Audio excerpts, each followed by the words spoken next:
Yo, yo, yo, like that. And we back at it. You know what it is. It's another great episode up for y'all of Unpacked, presented by the 2P Fair Show and the G Shit Podcast. Let's give it up. It doesn't matter how you feel. No.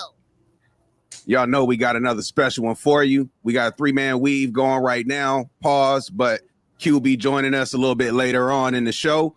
But we definitely got a good one for y'all. So before we get started, let's talk about the main topic. Give you a rundown of what to anticipate. Y'all see the topic.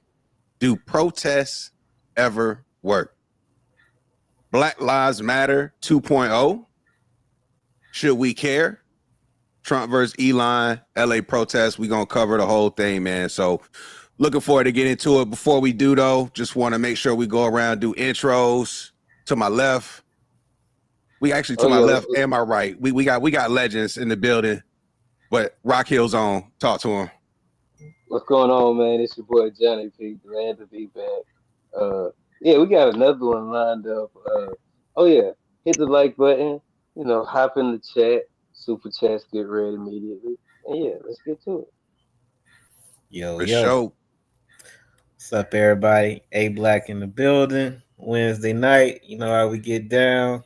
Subscribe, follow, share the feed, and let's get into it. And I am G, host of the G Shit Podcast, where we focus on family, friends, finances, freedom, and our future, and fuck everything else. Check it out wherever you get your pods. Search GSHPOD. Ha. All right, y'all. So before we get into the meat and potatoes of the conversation, we can start off with some of the lighter stuff.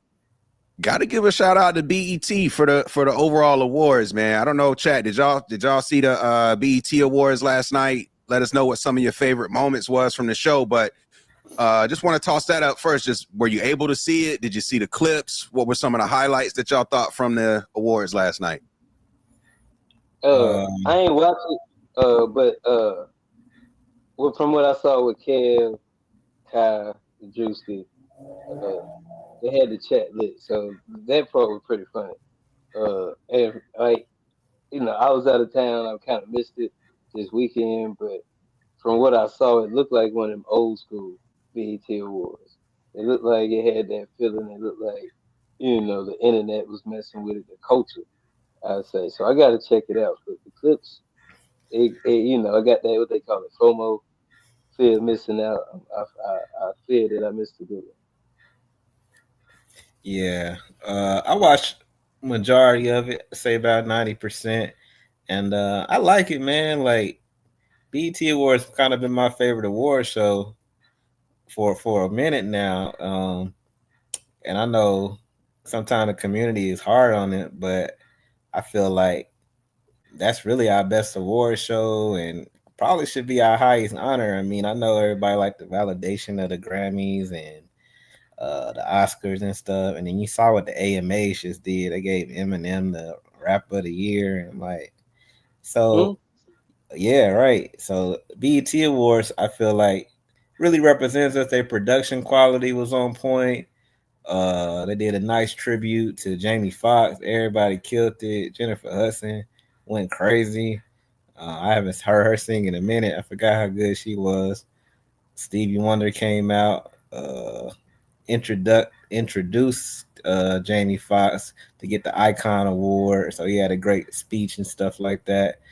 But overall, it was a good show. Like, one thing I realized though, it's kind of similar to the NBA is the entertainment industry is the kind of like the death of the superstars. Like we got a lot of celebrities and young new hot people, but we got no like real superstars no more. Our big stars. That's why that AI music gonna be the next thing. Yeah, it's like when Stevie came out, Kev made up for the All-Star game. Fucking that. They said that he made up for fucking up the All-Star game. Oh, Kevin. Yeah.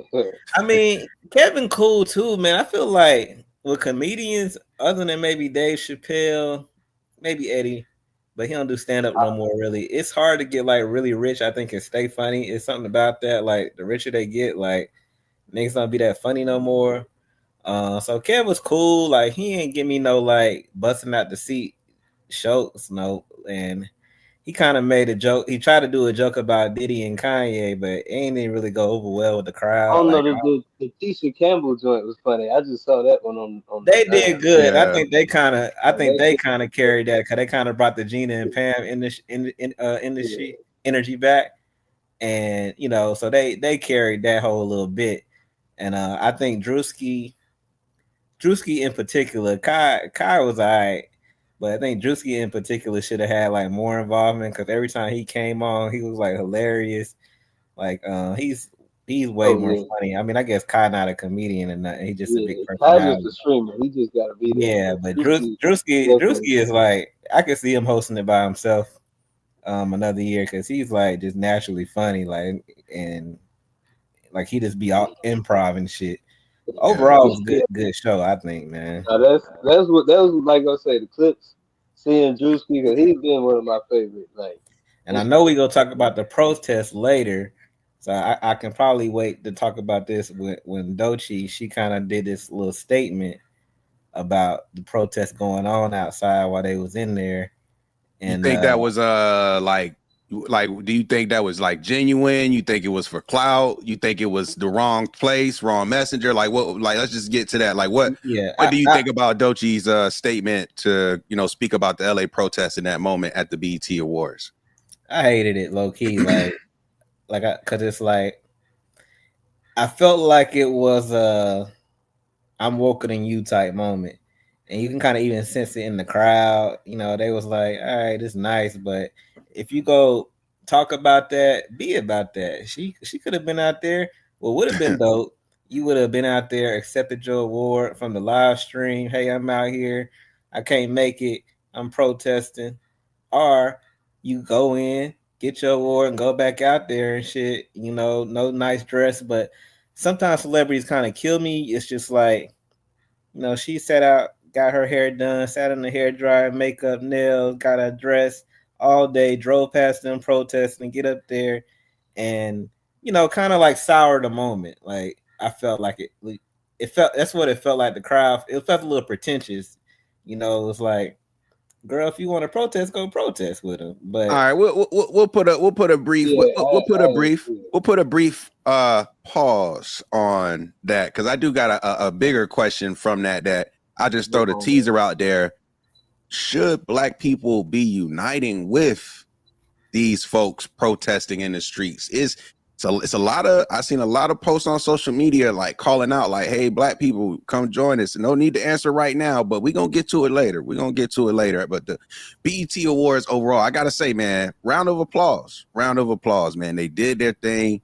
Money was clearly spent. There was a budget, and the performances, like, it was fun because I was like, is this an award show or a performance show? Because it was just performance after performance after performance. And I kind of like the nostalgic feeling of it all. I ain't gonna lie to you. The whole one, but I didn't even know it was really coming on. I don't follow these award shows.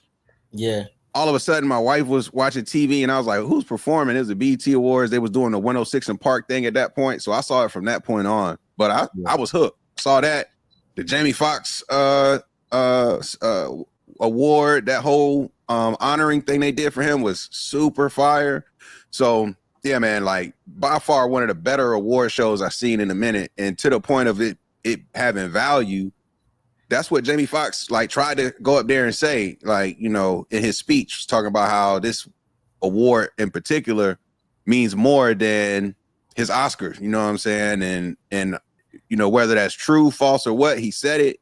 So it's nice of him to say something like that to try and give this some seriousness. But at the same time, Glorilla got Gospel Artist of the Year. I mean, gospel? Glorilla. What song? I don't even know, but she was awarded the Gospel Artist of the Year. So even niggas can fuck shit up from time to time too, because I don't know how you explain Glorilla winning Gospel Artist of the Year. I didn't know she made gospel gospel music. Did y'all? I said gospel. But that's the same way. Angel Reese, gospel. The same way reason Angel Reese got the Sportswoman of the Year. It's like some shit is just thrown in there. I think for ratings, but I mean, engagement, a little more. Like then, maybe I missed the Glorilla shit, but I can understand Angel Reese just because of how she moved the needle. Whether she's the best player, her and Caitlin Clark have moved the needle in the WNBA. And shit, give it to Caitlin Clark, but nah, it's like I feel like they did that. They did that on some popularity because it's gonna get talked about just because of her. Everything she's doing getting talked about, but performance wise, especially this year, like she ain't been putting up no numbers. Like, but she's not all WNBA. If we just be honest, she had a good little run. She got Asia Wilson, good. Clarissa Shields made a statement. I like Asia, but like. People Coco Gauff. I mean, she just won, but you know, I don't know. I feel like, and it's her third year winning in a row. So for me, I feel like it's on some just like popularity contest. Angel Reese won 3 years in a row. This is her third year. Oh, I didn't know that. Yeah, I'm like, ain't no black woman in sports doing good, but Angel Reese 3 years in a row is crazy for Angel Reese. You could give it. They could have given it to Don Staley. I mean, I don't know. 3 years. Don Staley got a statue down in Columbia. 3 years. Common say Glow got a song with Kurt Franklin. Okay, I ain't heard that, but her performance was cool too. She got a nice little track with Keisha Cole. I mean, it's toxic messaging, but the shit got a nice beat. Okay, yeah, correction. She got best gospel song. All right. So that make a little more sense, but it don't make sense. The best gospel song to come out was on Glorilla's album, The Joint with Kurt Franklin. That's a wild one, boy.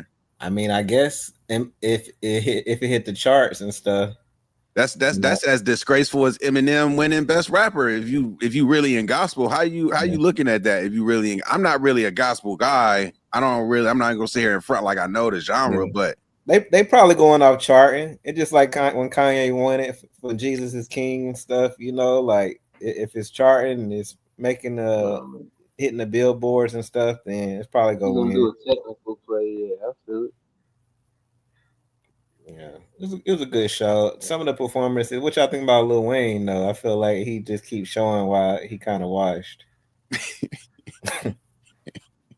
Right, it was a bad song choice for him. He did the intro for his new album, and then he did a Millie, and that was it. And I'm just like, bro. Hey man, look, I said I think Wayne is one of the more overrated GOATs personally, but that's just my he a GOAT, but most people in our generation will have him closer to number 1 than number 10, and I got him closer to number 10 than number 1. So that's why I would say most overrated. I think you can maybe find like he'll fall like right around 10-ish, but I don't see him as like close to 1. If you stacking like all time, because look.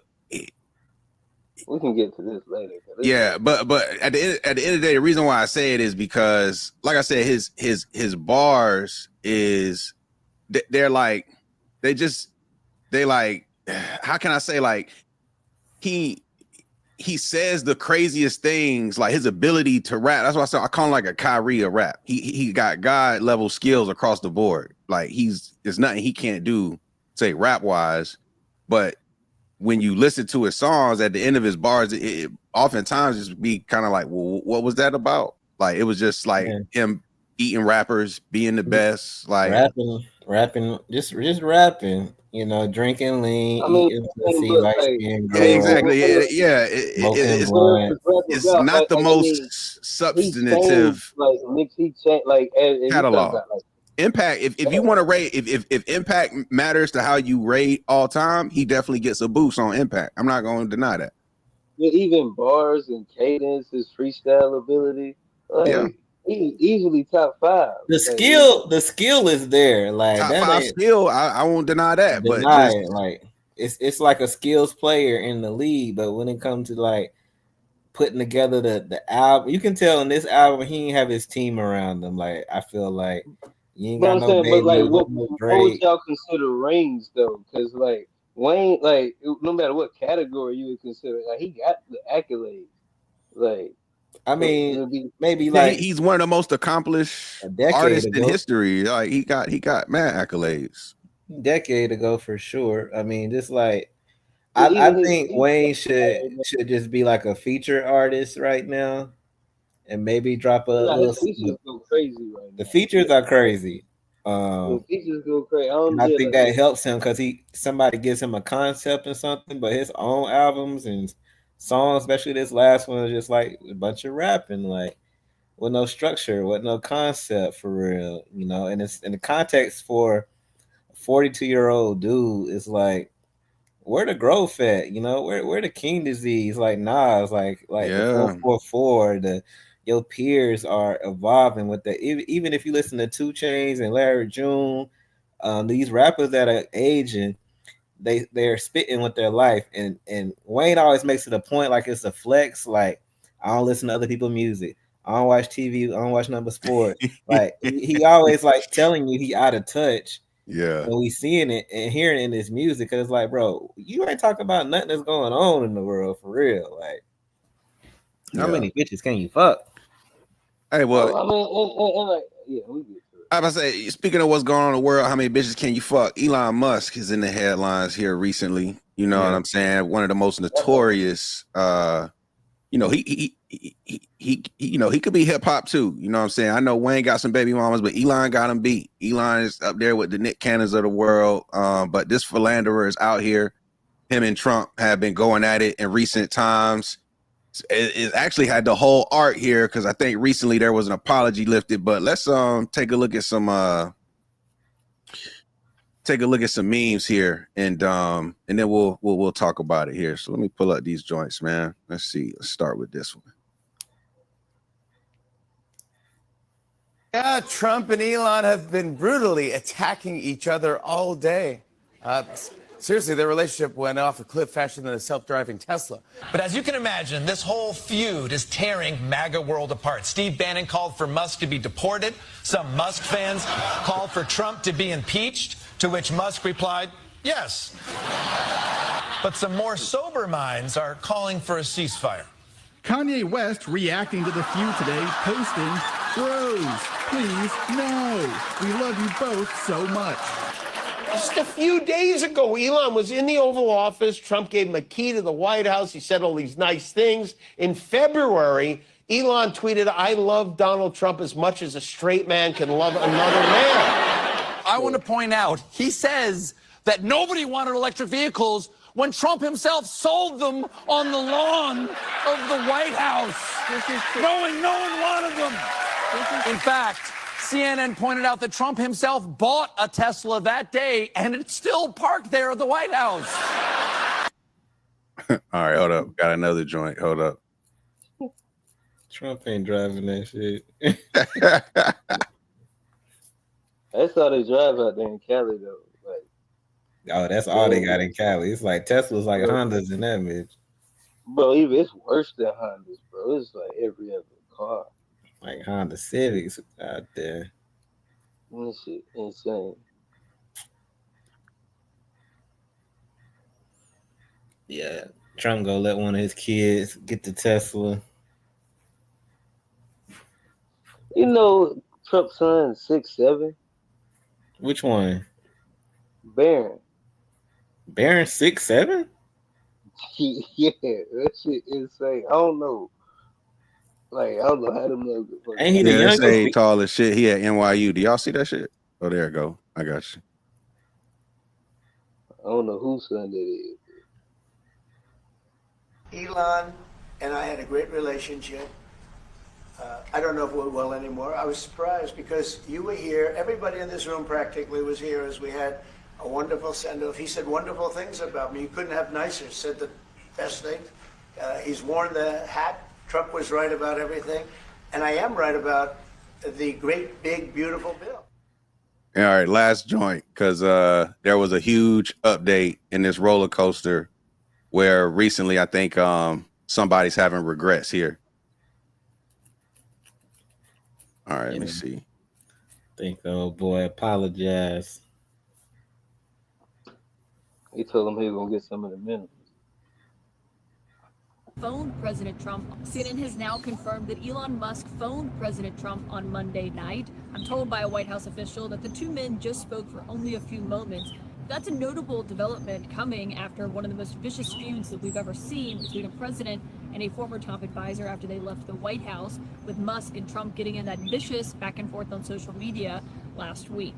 This comes after Musk on early Wednesday morning expressed regret for some of the harshest things that he said about Trump, including accusing him of being in what is known as the Epstein files.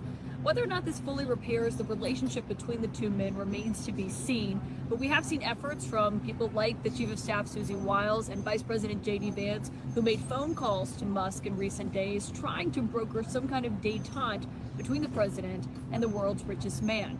I will say, I was told by a White House official that President Trump does still have his Tesla. It's no longer parked here at the White House, but I am told he still has it, and it's still in his name.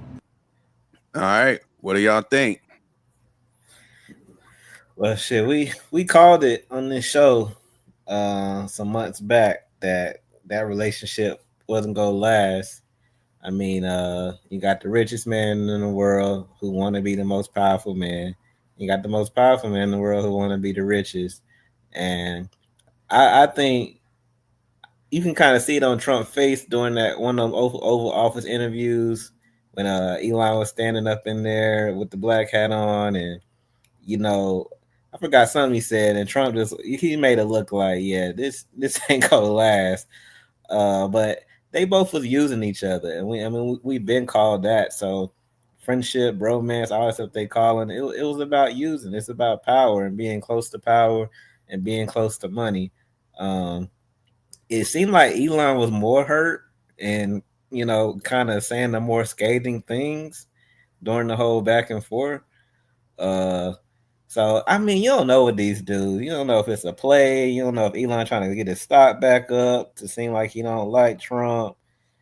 You just can't even take them serious. But I mean, everybody knows they not no real friends. Like Trump would never hang out with Elon if he wasn't rich, because he's a geek to him. Trump like cool people, and only thing cool about Elon is his money. Johnny? Nah, yeah, I agree. I think it's just interesting because, like I said, when he went too far, like the Epstein file, like I ain't really peep it to the Epstein file accusation, and that's a hell of an accusation. And then it's very interesting that as soon as that come out, now they buddy, but we back cool. So yeah, but that's almost like calling me a pedophile, a rapist, or something. Then you can't come back from that. But I don't think nobody really. But I'm saying, but like people don't just bring like even like that's one of the angles Kendrick took on the Drake thing. But the thing with that, why that was corny, is like that was your bro until it wasn't. So imagine like you cool with a dude, he beat his girlfriend up, and y'all cool, but he steal money from you. He don't pay you back. Now you go on Facebook saying, "Oh, and he beat his girl up," but you was cool with him beating up his girl when y'all was cool. So it's like you. How long this nigga was an Epstein file when he was wearing the hat and shit? So that's some lame. It was some lame shit that Elon even say. Like, I'll give you that's fact. And if you ain't go put the files out, like you the tech man, drop the shit. If it was that for real, that's why I'm saying if it was for real, he would have dropped it, because I think Elon can get access to him if he want to. Like he can pay the right. Yeah, Elon can touch him, but like I mean, that's one of them accusations that like you can't just say it and then be buddy again if it ain't like. Cause like, why would Trump like if somebody said that, bro? It ain't being friends again. Yeah. Johnny touched little girls, man. It ain't no coming back from that. Yeah, my bad. I was just playing. So y'all don't think Elon will be back in the White House in before Trump finishes his last term as president? You don't think Elon will be back in there at all? Not in the same capacity. I don't think so. I think they go do business, because at the end of the day, Trump a businessman. So he go do business and keep that money close. You know, they all just went to Saudi Arabia together, did that AI deal together. So they got unfinished business. But I don't think he about to be in there with his son and, you know, acting like he runs shit no more. Because I think that was what was turning Trump off too. And I think Elon is kind of overstepping that. You know, if you read the 48 Laws of Power, everybody know that one law never outshine the master. And, you know, he wasn't really kind of playing that chess move right. And so now he want to apologize after talking the shit. It's like he just looked weak, man. But Elon been a weak dude. If you know the history of him, it's a documentary on him and how he, you know, how he moves with other industry people and board members and shit. He's been kind of a weak snake type of dude like that. But I like somebody said, I ain't really seen him display no true genius. I think he's smart at exploiting real geniuses and shit like that. But yeah, Elon's still a geek at the end of the day. He kind of showed it this past week. Do y'all think it was any validity to like Elon threatening to fund the Democrats? Like, do you think Democrats would have welcomed him back with like in any sort of fashion, or would it been like you know, Elon can never come back over to the blue side? I don't see it. Even with that, he talking about, oh, he wouldn't have won the election without me and all of that stuff. Even if that's true, I mean, you snitching on yourself. You saying you complicit in helping to rig the election or do all of this shit. Like, so it's the same thing with the Epstein files. It's like you're admitting to complicity basically with all of this shit. Like, but nobody can win the election without somebody, and you was his somebody. So he ain't really dropped no major bombs to hurt Trump for real, for real. I mean, the niggas that didn't like Trump already didn't like him. And the stuff that he's saying, you got to prove. You got to drop the Epstein's files. You got to show how you bought the election for him and all of this shit. Otherwise, you just look real hurt on Twitter, like most people on Twitter. I mean, but I think he's saying the things that will get Democrats on his side, whether he follow through with it. But I think he's talking the talk that if he keep on like that's what Democrats want. They want to like and like he played the card well against Trump. Like I think you have to know how to go against Trump, and I think he showed one of the ways.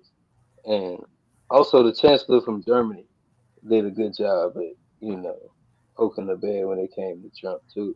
But he's one of those guys, he's a politician and he's smart. And I think Eli has, you know, done a good job of at least manipulating him enough to get him on his side. And yeah, I think he could definitely do the same with Democrats. Speaking of people that went against Trump real quick, we don't got to go into it, but I don't know if y'all saw Ukraine is getting cooked right now. Like, they don't got no weapons. They're not getting their weapons no more, and they're funding from the U.S., and Russia has been killing their ass over there. But I'm saying they just had that drone strike though, where they like that's the reason. Like Russia's probably thumping back. But yeah, they just got a bunch and of bombers. they ain't got the anti-drone shit that they usually can get from the U.S. to take that shit down, and they kill them. I'm saying Ukraine hit Russia with a drone strike. They attack was small though. Like Russia's been like putting in some damage. Well, we'll see how that ends out. But yeah, old buddy should have never came here talking that shit. Did y'all see? He wasn't talking. Did y'all see Elon had that black eye? Nah. So y'all didn't hear about the black eye before things started spiraling? Nah. From who though? Johnny, you heard about the black eye? Like an actual black eye? He was in it. So it was it was maybe about a week. It was right before all this stuff happened. Maybe a little less than a week ago. There was a picture of Elon in the Oval Office, and he had a black eye.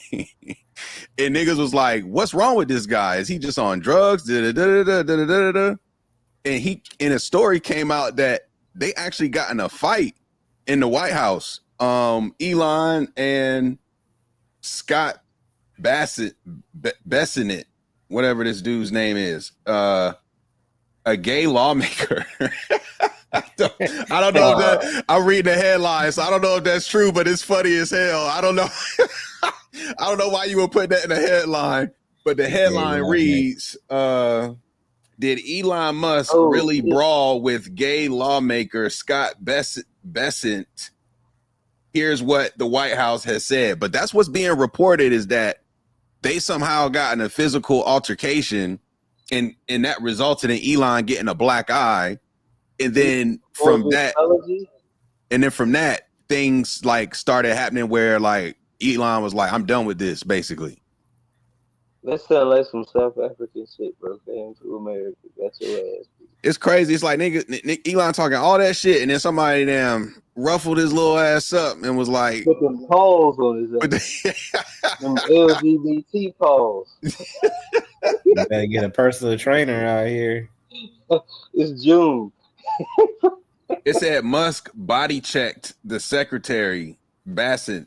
I don't even know how to say this dude's name, man, but I think that's hilarious that it says Musk hit rival like a rugby player. Yo, this is the Treasury Secretary. Like, just think about that. Like, what would the news do if like why isn't that, like, because I just brought it up to y'all and everybody kind of like, oh, really, like, why isn't the fact that niggas are having physical altercations in the White House not being more widely reported? Like, this is ridiculous, bro. We watched the movies and the Olivia Pope and the show, they bury shit like that, like, but he's got a black eye. Make us look crazy. He probably got that from one of his girls. You gotta duck them shits with these stuff. Yeah, man, I just think that's crazy. Niggas fighting in the White House, but you know, hey, look, that's how things go. Look like things. So let's before we move on. So you said they will or won't, or we will or won't see Elon back in the White House at some point before Trump's term is over. I just don't think it'd be in the same capacity, but I think he better walk lightly, because they'll put a hot one in him, man, and take all his money. Yeah. Hey, if you getting your ass beat in the White House, you'll be back. But I think he might have initiated the contact, which is crazy. It's like, damn, like, are you that unhinged? But no, I think that's the crazy. Like, not only do these guys got the power, they also whoop your ass if you go in there acting stupid. I think that's a lesson learned. Some people need their ass whooped, and it might have been Elon's get your ass whooped moment. All right, well, that's Elon Trump. Who knows, man? They might have another, you know, just the way Elon been so just hot, cold, left, right, like so extreme, you know, who knows in 6 months what might happen between these two. So we'll stay tuned. Trump still got more time in office. There's more races coming up. Yeah, it's gonna be an interesting it's gonna be an interesting presidency.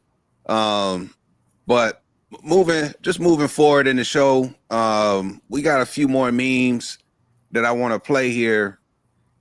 And before we kind of talk about like the actual like LA protests, we can kind of slow walk our way toward just the overall conversation of what's going on in the news lately out of LA, especially.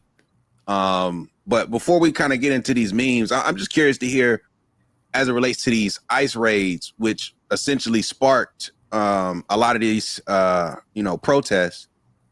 Are we pro ICE raids and anti ICE raids? Like, I'm curious to hear y'all just general take on the approach the Trump administration has been taking to getting folks deported. I'm gonna just say this: a lot of the Hispanic people I know voted for Trump, and if people are in the country legally, like, I support like upholding the law, and they attacking and arresting illegal immigrants, and of course not. But if people are illegal, I can't get mad at the law being enforced. So no issues with the deportation, like at all. It's even in terms of like sending niggas to El Salvador and they not even from there.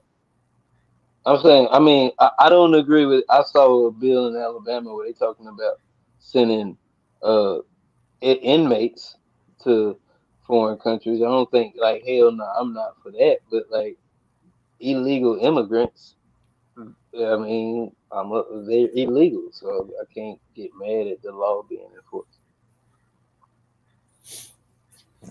Yeah, I'm probably anti-ICE because I think a lot of their movement is, you know, done with them profiling and not kind of doing it properly through proper means. You know, just running up on Latinos on the street at graduations, at random spots. I'm not cool with that. Like, all right, somebody's a criminal and a drug lord or a rapist or whatever, cool, but it can't just be out here to general profiling because I think that can snowball, and so I know we like, should we protest with them? It's just our problem, but when we see powers move like this, especially as Black people, it's like we should always just kind of keep our ears up because it can always snowball and turn to us in some type of way. If we normalize a military state and they rolling up unarmed, not unarmed, unmarked cars and uniforms, and sometimes they don't even show no badge or nothing. You throwing people in vans and shit like that. You detaining them for days and weeks in places. Even in the city of Charlotte, our own sheriff here was like mad at ICE because it's like they gave us these instructions to detain people and they're not picking them up. So the sheriff in Charlotte got some heat because he was releasing them. He's like, we don't got the means to just hold people, like for no reason, and we're not giving no reason. So it's like they're rounding people up, and then they putting it on the county resources and stuff like that. So it has to be done right. And I just feel like with the administration that we got and the people they're hiring, I don't think a lot of them are doing this shit with good hearts or for the country. I think a lot of shit be Hey, rooted in racism and anti immigrantism and shit like that. I'll say this So, though, I rather the people that got that in their heart and like a lot of that militancy they got in their heart. I'd rather them be chasing illegal immigrants than like in the hood policing black people. I think that like but once I they get, but listen, let's say But they they get them sending all out. ICE. They sending federal agents like ICE. They're not really sending like the local, beat cops and shit like that. Like they a bringing lot of in. those people, but a lot of the people that like there's a lot of people applying for these ICE jobs, and like a So lot of that say white hypothetically they deport people. all they want or a large amount. Like, where do they turn their attention to next? So before we go there, I think that's a I mean, good. but that's the same place they've always had that. I mean, it ain't like it'd be the first time they look at black folks. I think that's a good time to look at this meme here, and it talks about just how stuff got going in LA. So let me hit that joint real quick. For the day laborers, you can't understand the ICE protests over the weekend here in Los Angeles without coming to and seeing a place like this. This is the Home Depot parking lot in the Cypress Park neighborhood of Los Angeles. And on Friday morning, before those protests began, there was reportedly an enforcement operation with federal agents where they showed up here and were looking for the day laborers. Those are not the most violent criminal offenders that Tom Homan and the Trump administration has historically said that they were targeting. It's very unusual to have an enforcement operation at a place like this, and that is the concern, that, as Tom Homan said to me, we may be prioritizing public safety threats and national security threats, but if you're in the country legally, you're not off the table. There will be immigration enforcement. Potentially including working people who wait on a corner like this in order for somebody to drive by and tell them, hey, I need help at my construction project or at my house. And so that's where things have changed here, how operationally things have changed, and how the feelings and the fear have increased here in Los Angeles because the posture of the federal agents has changed, especially when they show up at a place like this. I mean, all I'm gonna say is, I can't hear you, G. I got one more joint talking about another raid, but did you got something that you wanted to say? Yeah, all I'm gonna say is like motherfuckers wouldn't go to China and then start breaking the rules on like what they got going on in their country. Like, I mean, if like if you a lot of these work visas, a lot of people they on expired visas. Like, you just go get it renewed or like figure it out. But like, you ain't go to China or North Korea, there's a lot of Russia, and start breaking the law and not following their rules. Why is it okay that you can come over here and just not follow the rules? All right, let's see. We got another one. Despite the company claiming it followed protocol, ICE raided a Nebraska meat plant yesterday. Despite the company claiming it followed protocols and used government-approved tech to verify workers' immigration status. Here's what we know. At around 9 a.m., immigration authorities conducted a raid at Glen Valley Foods in Omaha, Nebraska. They apprehended about 75 to 80 people.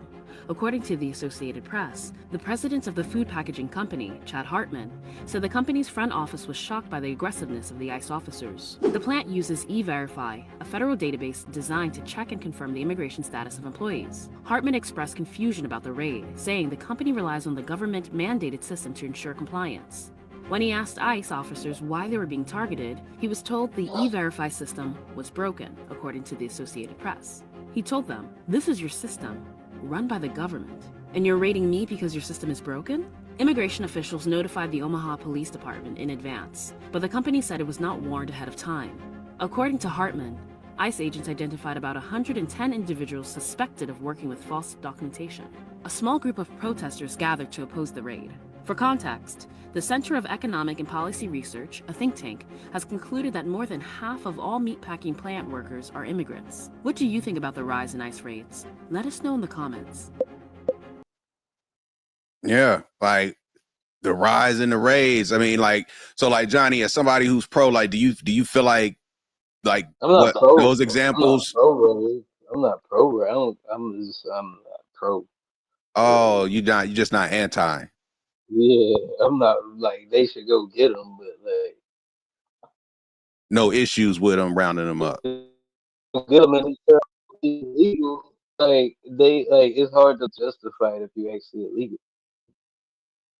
So let me Or it's hard to not make sure I justify it. understand. Just to make sure I understand this right. You saying you're not pro, but you're not against, and you okay with it happening. It's not my fight. All right, I think it need to be some type of criteria, like especially if they working. Like I don't even know how to get jobs. I guess if you're illegal, but like if they working or they're like making strides to be good citizens, I don't believe they should just get deported. There should be some type of process. But I just think the people that are rounding them up, they don't care anyway. Like if they are being a good citizen. I don't know if any of y'all know about the legalization to become a citizen and to get visas and get green cards here. Like it's a long process for a lot of people, and so I feel like it should be criteria that allows you, gives you a certain. I think even Trump was saying that certain people, if they working and they're working like necessary jobs, that they get a certain time limit to kind of get their paperwork in order, and it should be that. I don't think you should just detain them and use state or county resources just holding people in. It should be like, all right, round you up. We're gonna interview you, see what you doing here, what you trying to do here. You might get 90 days, and then or whatever. If we can't find you or get a report back, then you banned for life type stuff. But I'll say this: I think there should be fines for companies who hire illegal, like that raid. Like that company should be fined, even if they don't get them all. But like there should be some kind of way where but hold up. every check that you pay out, it got to be taxed or something. Because like the reason the people come over here is to work. So like that's the root of the problem. So we have to start finding of people who are here illegally. So are you damn, I forgot what I was gonna say because what'd you originally say, Johnny? You said what? I'm not pro, but I'm not anti. And it's like if they're here illegally, it's hard to not justify like the like if they go raid and they get 100 people out of a plant and they're all like shown to be illegal. I mean, why am I going to go? So like with the fine thing, right? the example. That company should be fine. Yeah. So that company, they use the system that the government said they should use. And if I'm the company, I followed your rule, but I'm supposed to get in trouble because the individual employee gave me fake documentation.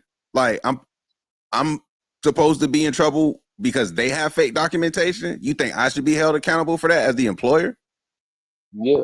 Cause like if you give a fake ID at the gas station and they sell it to you as a minor, like you gotta check the paperwork. Like you can't like I mean, but if you go into a gas station with a fake ID as a minor and they sell it to you, they will get in trouble for that, regardless of whether the ID. So you equate selling substances to getting jobs. I mean, it's all dollar bills going into the economy. I mean, they gotta have a chance to work. Like if you come in legally and you can't get a job, you know, what are you gonna do? Probably something even more illegal. So I feel like they should be given chances, given time limits, and then having like check backups and stuff. And then if you ain't got stuff together in 90 days, 120 days, then yeah, you gotta go. Or start sending them to these states where ain't nobody at. Sending them to Montana, North Dakota, and stuff like that. I agree with like a time limit, but like if these illegal immigrants have been working for 3-4 years without like any checkup, they should be on the employer. Tablecloth. Yeah. So, okay, so hold on. You saying, all right, so, but what about like, because like the data was saying that half of employees at a meatpacking plant, are going to be immigrants.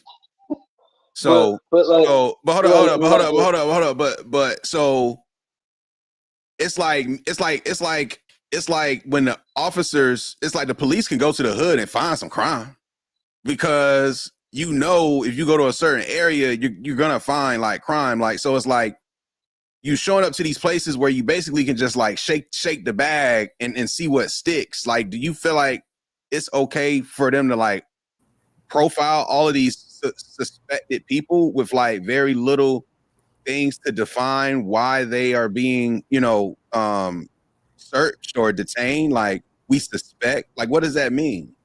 I mean, that's like saying, like, are we mad? Like, of course, we don't want like discrimination, and like, if they gonna like, of course, because we've had what's it called, frisk, stop and frisk, and like that was something like where it was discriminatory, but the people who got stopped and frisked and had drugs on them or had guns, like I'm not like. But even if you stop me so you feel like if you were stopped unjustly and got caught with something, you still deserve to face a penalty?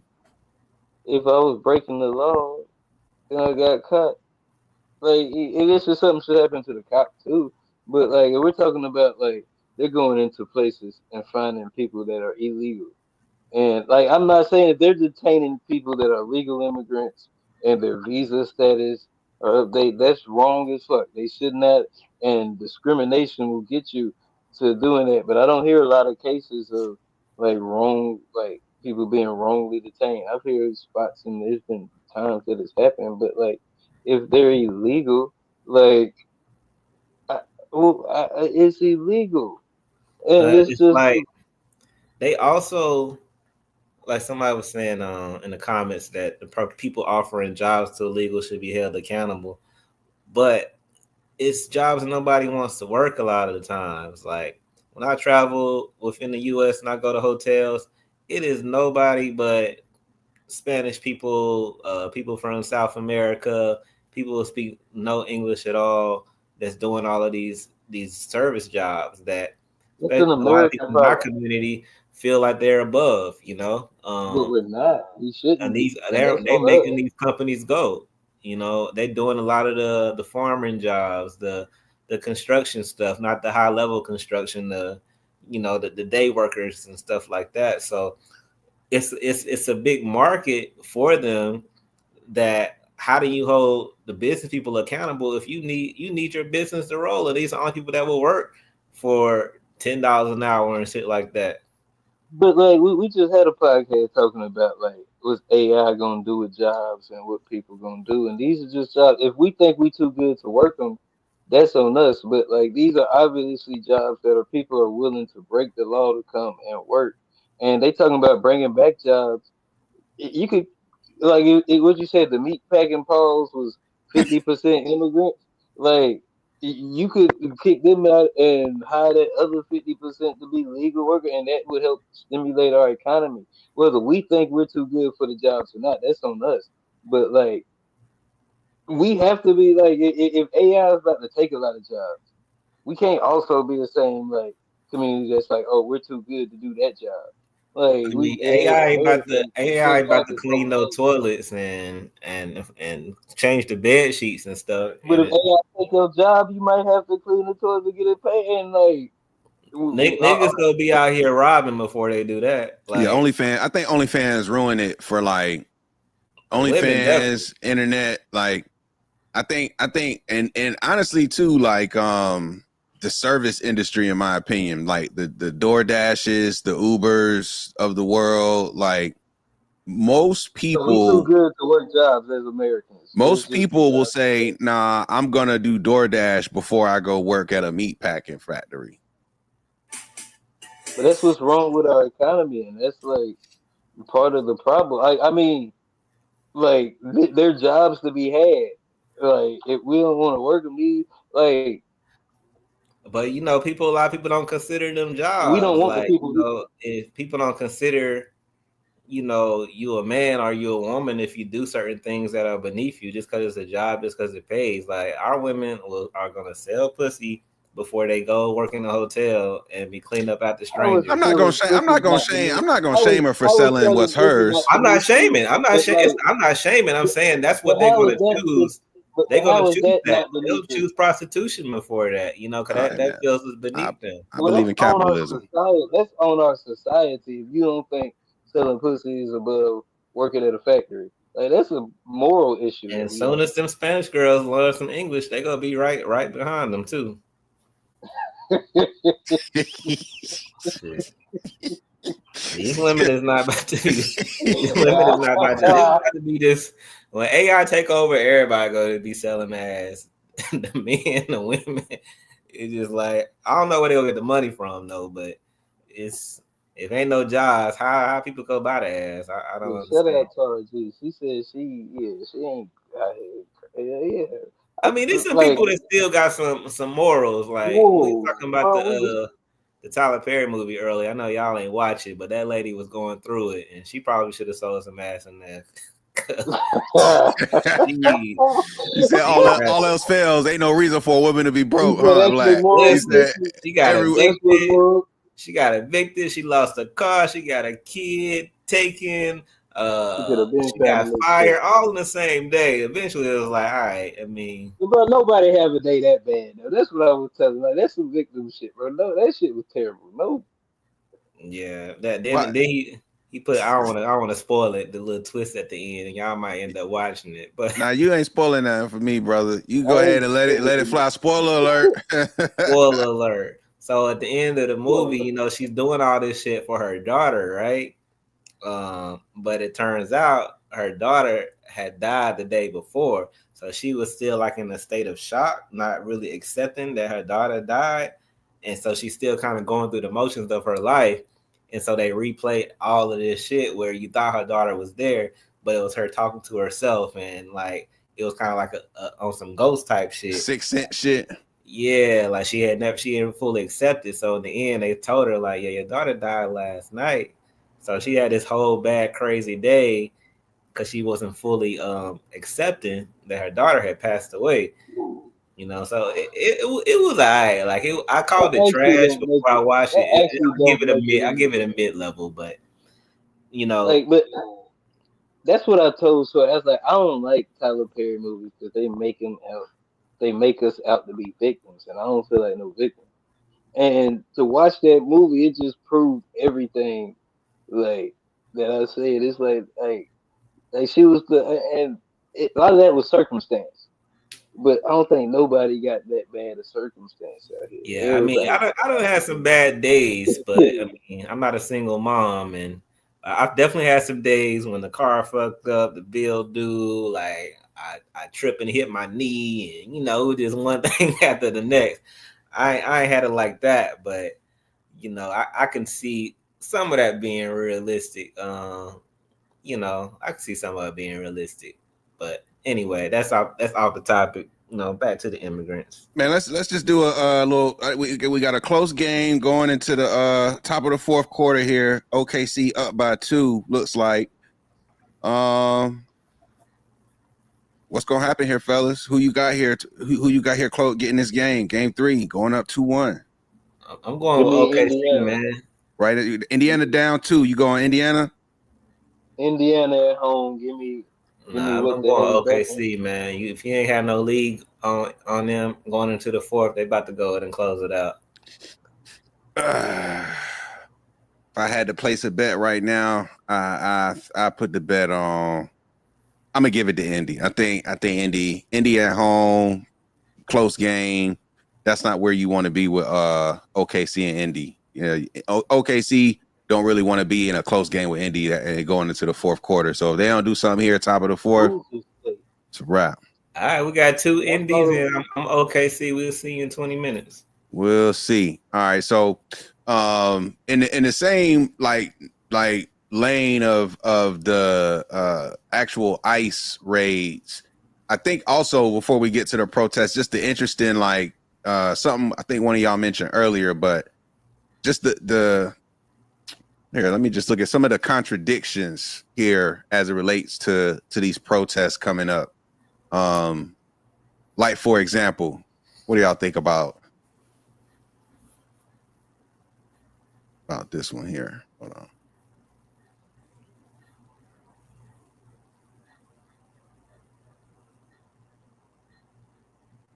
If you're a criminal, you'll be deported.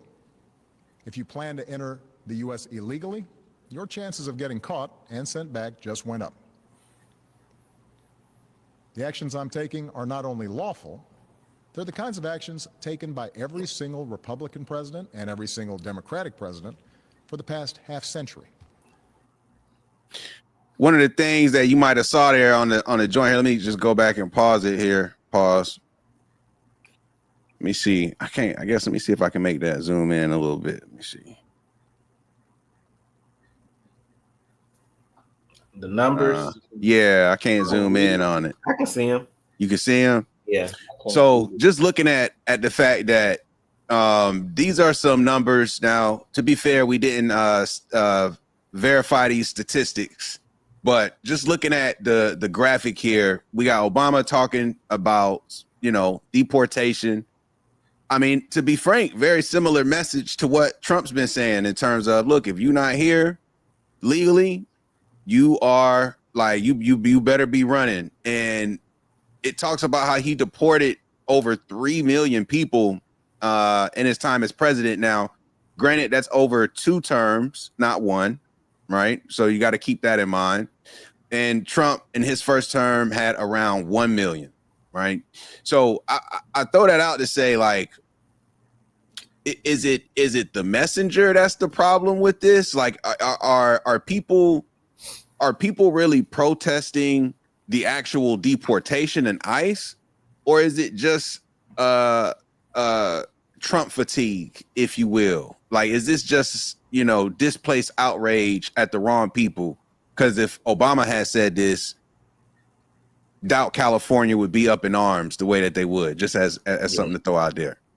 I think definitely anything Trump does is getting a little bit more criticism. One of the issues with Democrats are in office is a large populace don't pay attention to politics, or So Obama was doing a lot of shit, not only with deportations, that people just wasn't paying attention because you feel safe. There's a sense of safety when you have a Democrat in office, but with Trump, people are always on high alert and they pay attention to everything he does.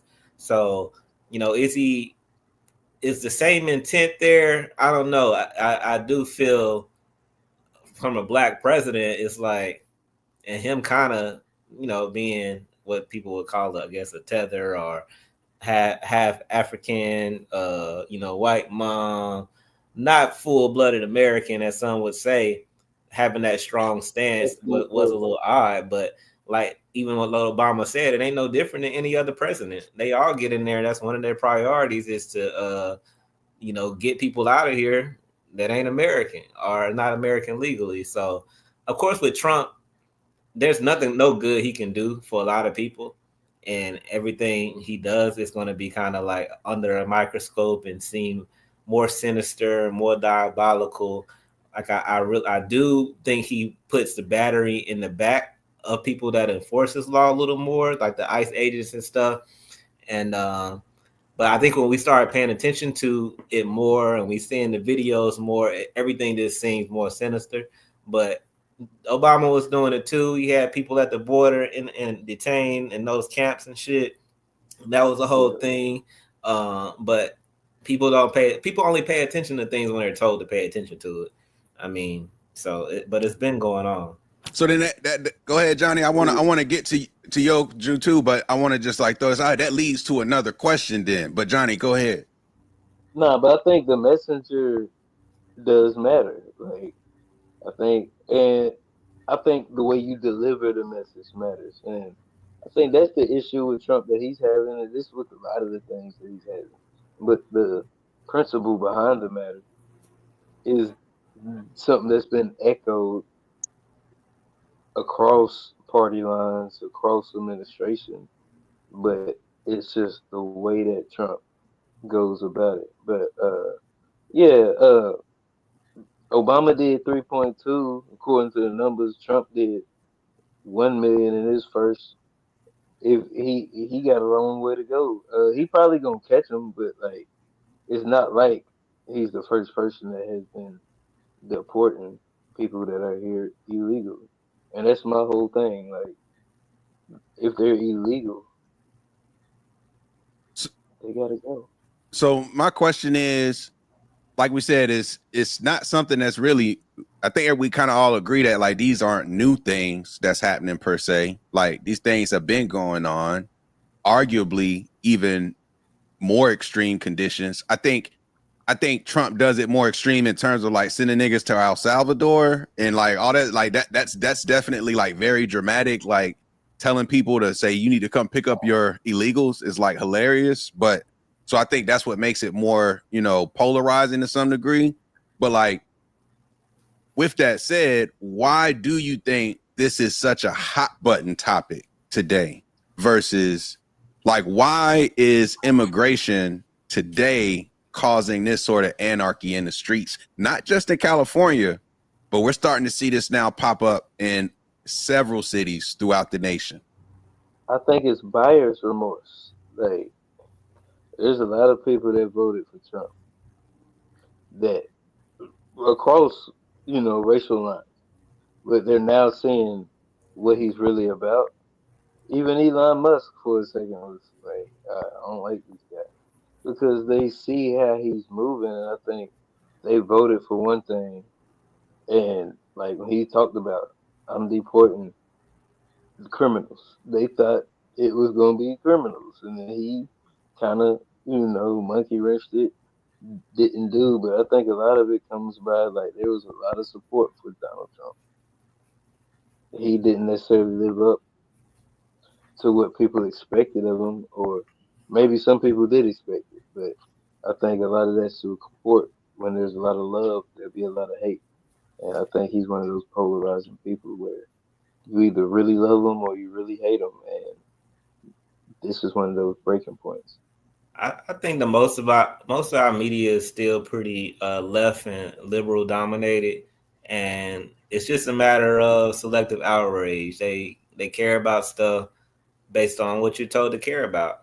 You know, if they told us to care about Sudan tomorrow, that'd be a hashtag, and everybody be raving about Sudan and what's going on in Sudan. If they told you to care about the Congo tomorrow, you know, that'd be a hashtag. So it's like now the media chooses what people are outraged about, then they influx the algorithm with that media. I don't know if any of y'all saw 19 Keys post, and I know a couple other people in LA. They were saying that the protest wasn't even as big or as crazy as the media was making it seem like, but you know, they're kind of blowing it up to create this narrative. But like, why do you think immigration is the topic though? Like, why do y'all think immigration today is the thing that they're trying to really like twist this knife and pour gas on out of all topics? Why is that? You're trying to create this state, this first off, the whole "Make America Great Again" is more than a concept, but it's a philosophy of like what being American is. So to start conditioning the populace first, the attack is on who's not American and the immigrants, and conditioning the populace to be anti-immigrant and to show that, oh, they're all criminals, they're all racist, they taking your jobs, showing all these negative things. And I think it's just kind of step one of their philosophy of, you know, these racist, these conservative people of, you know, making people anti everything but America. So right now it's focused on immigration, and it's really the same shit that Hitler was doing. Like everybody acts like, how did Hitler make the Germans like all fall in line and be so anti-Jew? He was doing the same thing. Like, these people are moving in, these Jews is taking your jobs, they making all the money, they fucking your women, they criminals, they stealing all of this. You know, so you have to kind of start conditioning the mind state of people. And the first set is like, let's make it seem like immigration is this huge problem that is making it a big deal. But then you also have states where immigration, you know, it's more glaring than some of us face here in North Carolina or wherever you at, in California, in Texas, and in Florida, in these border areas. You know, it's a bigger issue there. So I can't really answer the why. I mean, I just know the media just tells people to care about what they want to care about. But the immigration has been an issue in all of these border states, Texas, California, and Florida. I don't really know about the Canadian. I mean, I guess Canadians ain't really trying to come here up top. But those areas of interest, they've always been there. Like, this always has been a thing. It's just right now, this is what the focus on, you know? Yeah, his name used to be like, what his name was, Elian Gonzalez or something. The little Cuban boy. Niggas on a float or something. Yeah, the motherfucker swam over here. Like, motherfucker been trying to get over here. Like, motherfuckers on the tire trying to break his ass over here. Like, they been, and that's why, like, I was always like, it has to go back to the people hiring. And I ain't talking about small business. Cause like, I ain't mad at small business if you gotta get it how you live. But when it comes to these corporations, when it comes to the Elon Musk of the world, the Jeff Bezos, the Amazon, when it like, if they're hiring illegals and getting the work, you gotta hold people accountable. And I think us being so open and so willing, we've created the problem. And I think a lot of people voted for Trump, not knowing exactly how serious. You know, he talk a big talk, so a lot of people, voted for him. Now he's actually like doing one of the things he said, and yeah, it's polarizing. People either gonna love it or they gonna hate it. Yeah, let me play this real quick. Because this goes to one of the points I think. Yep.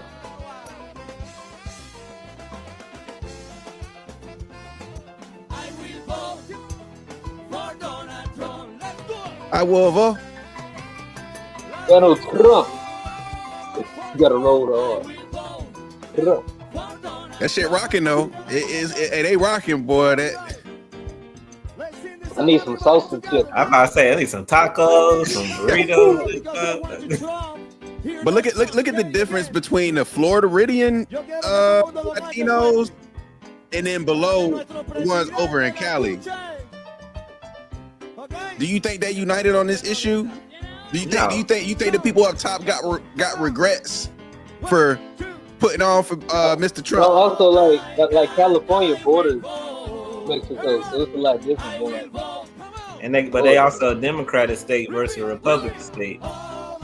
That's true too. Bro, these niggas rocking, boy. They got that whole crowd.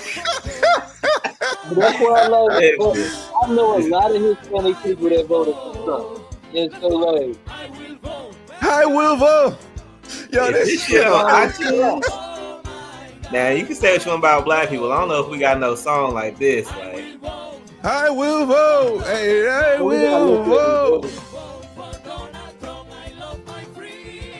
I love my freedom. Damn, they rock it. Hey man, I can't lie. I saw that joint. I was dying, bro. Hey, they don't like the they for the deportation. That's what they voted for.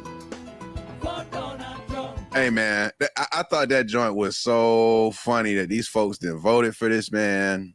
Why am I going out there protesting? You Man, just saw I will vote for Donald Trump. Like why am I like that's their problem, bro? We ain't talking about some FBA delineation shit. We trying to get reparations. Why am I out there setting anything on fire over some illegal immigrants? So do you think, because you know that was a big talking point after the election, was the swing in the Hispanic vote. Now, do you think that did them folks are having regrets overall, or you feel like they call it buyer's remorse? Yeah, they got stole the product. Donald Trump's a great salesman. They bought. They was buying high, like you know, like what them shits was called back in the NFTs. You remember everybody was buying high on NFTs. Yeah, the damn little monkey pictures and shit. Yeah, that's where they bought high, and then they come to find out this shit worthless, and now you want to go and rape. But like, that's what I'm saying. I can't cause I've been screaming independent. Like I ain't trying to go left. I ain't trying to go right. I've been trying to go independent. So this is part of the problem you have when you with the extremes. Like, I think we kind of assume that Latinos are all on the same page, are all the same. You got different types. No Latino code, huh? Black. Yeah, you got Cubans, you got South Americans, you got Mexicans. So you got different types of Spanish people. The FLAs. And I think you probably got self-hate within their own community too. You got some that feel like they white, some that feel like they are ingrained in the culture, and some that feel like the criminal element that might be coming in here is making them look bad, and they might want them gone more than anybody. You know, it's like we got in our own community. Y'all Mexicans, y'all criminals, y'all making us look bad. You know, so if you legal, then you feel like you're above the illegals. But I think a lot of the issues that we having and we talking about is a lot of legal people are getting detained too. So we gotta see how it pan out. All right. So that's the vote for Donald Trump. I ain't gonna lie, I'm gonna have to might have to fuck around and sample that joint and see what can come out of that. All right, so we're gonna vote for Donald Trump. All right, so we'll keep it pushing. Moving into like more of the main topic of like, do protests work? Like these protests, they're not unique to LA. The LA's in the news. But even here in North Carolina, I'm seeing stuff pop up in random cities. Chicago. Saturday is supposed to be a nationwide protest for all the other cities and stuff. So see how that goes. But like, okay. But like what? What are they? Are they voting because they're sending illegal immigrants back, or like, what's the problem?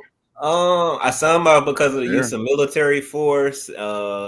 Using the military, I don't really know what they Here we go. Here we go. We might have some insight, at least a little bit. Let's check this one out. Hold up. They brought National Guard to LA. They're about to sweep us up. We're protesting because they're stealing our people. I'm not okay with people getting taken from their jobs with the National Guard and now the Marines. They're attacking our communities. They're attacking hardworking people that are here to make a better life for themselves and their families. It's just very important for me to be here right now, to stand with my people. What about people being ripped away from their families? What about the kids that are gonna go home and not have their parents when they get home? I want to support our Latino, Mexican people that's here suffering because of the Border Patrol guys. My partner was deported from this building 14 years ago and was deported back to Mexico, and then he died there. All right. Hey, yo. Let me see. Hold up. I got one more too. Hold up.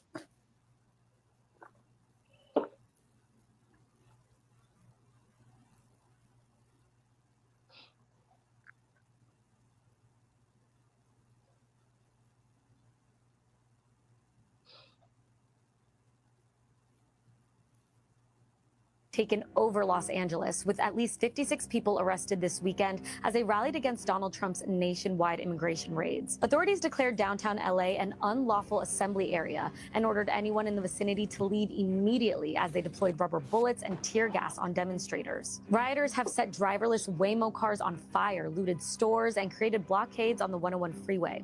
Trump ordered in 2,000 National Guard troops, placed 500 Marines on standby, and called for the arrest of anyone wearing face masks. The conflict has sparked a war of words between Trump and California Governor Gavin Newsom, who accused the president of intentionally inflaming tensions. Trump hit back with a social media post on Sunday demanding both Newsom and LA Mayor Karen Bass to apologize for the riots, with his border czar Tom Homan threatening Newsom and Bass with arrests. Newsom responded by simply saying, "Tom, arrest me. Let's go."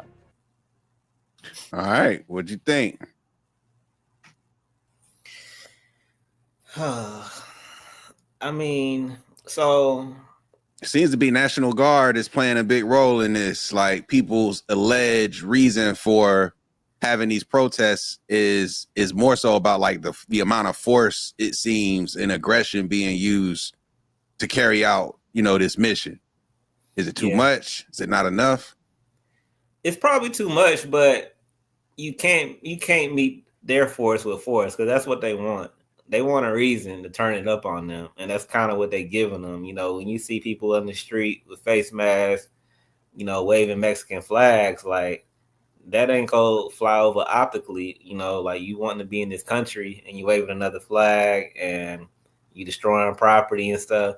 All them people want is a reason. These National Guard people, these they sit around waiting for shit like this, like wishing. Like they say, wish a nigga would, so they love to be out there to go in there full uniform, rubber bullets, gas, and use all that equipment and toys that just been sitting in the lockers and shit. They love it. So the protest is like, if we don't got weapons that match the weapons, I think it's kind of futile. You're gonna get hurt. They're gonna look for a reason to kill you. People got their mask on. That's why they arrested them, because then they can't do facial recognition and really get your ass up out of here, because they're employing that too, where they're getting using the facial recognition. They finding people and they're gonna ban you from the country from good.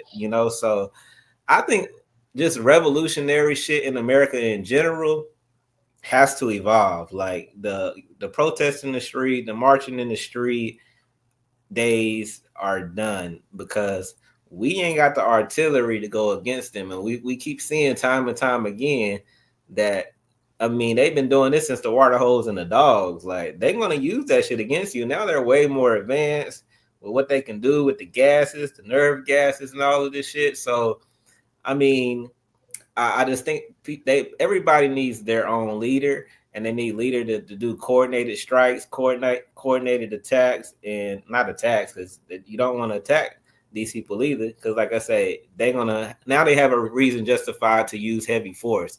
And I haven't seen protests of this sort in our country work in a long time.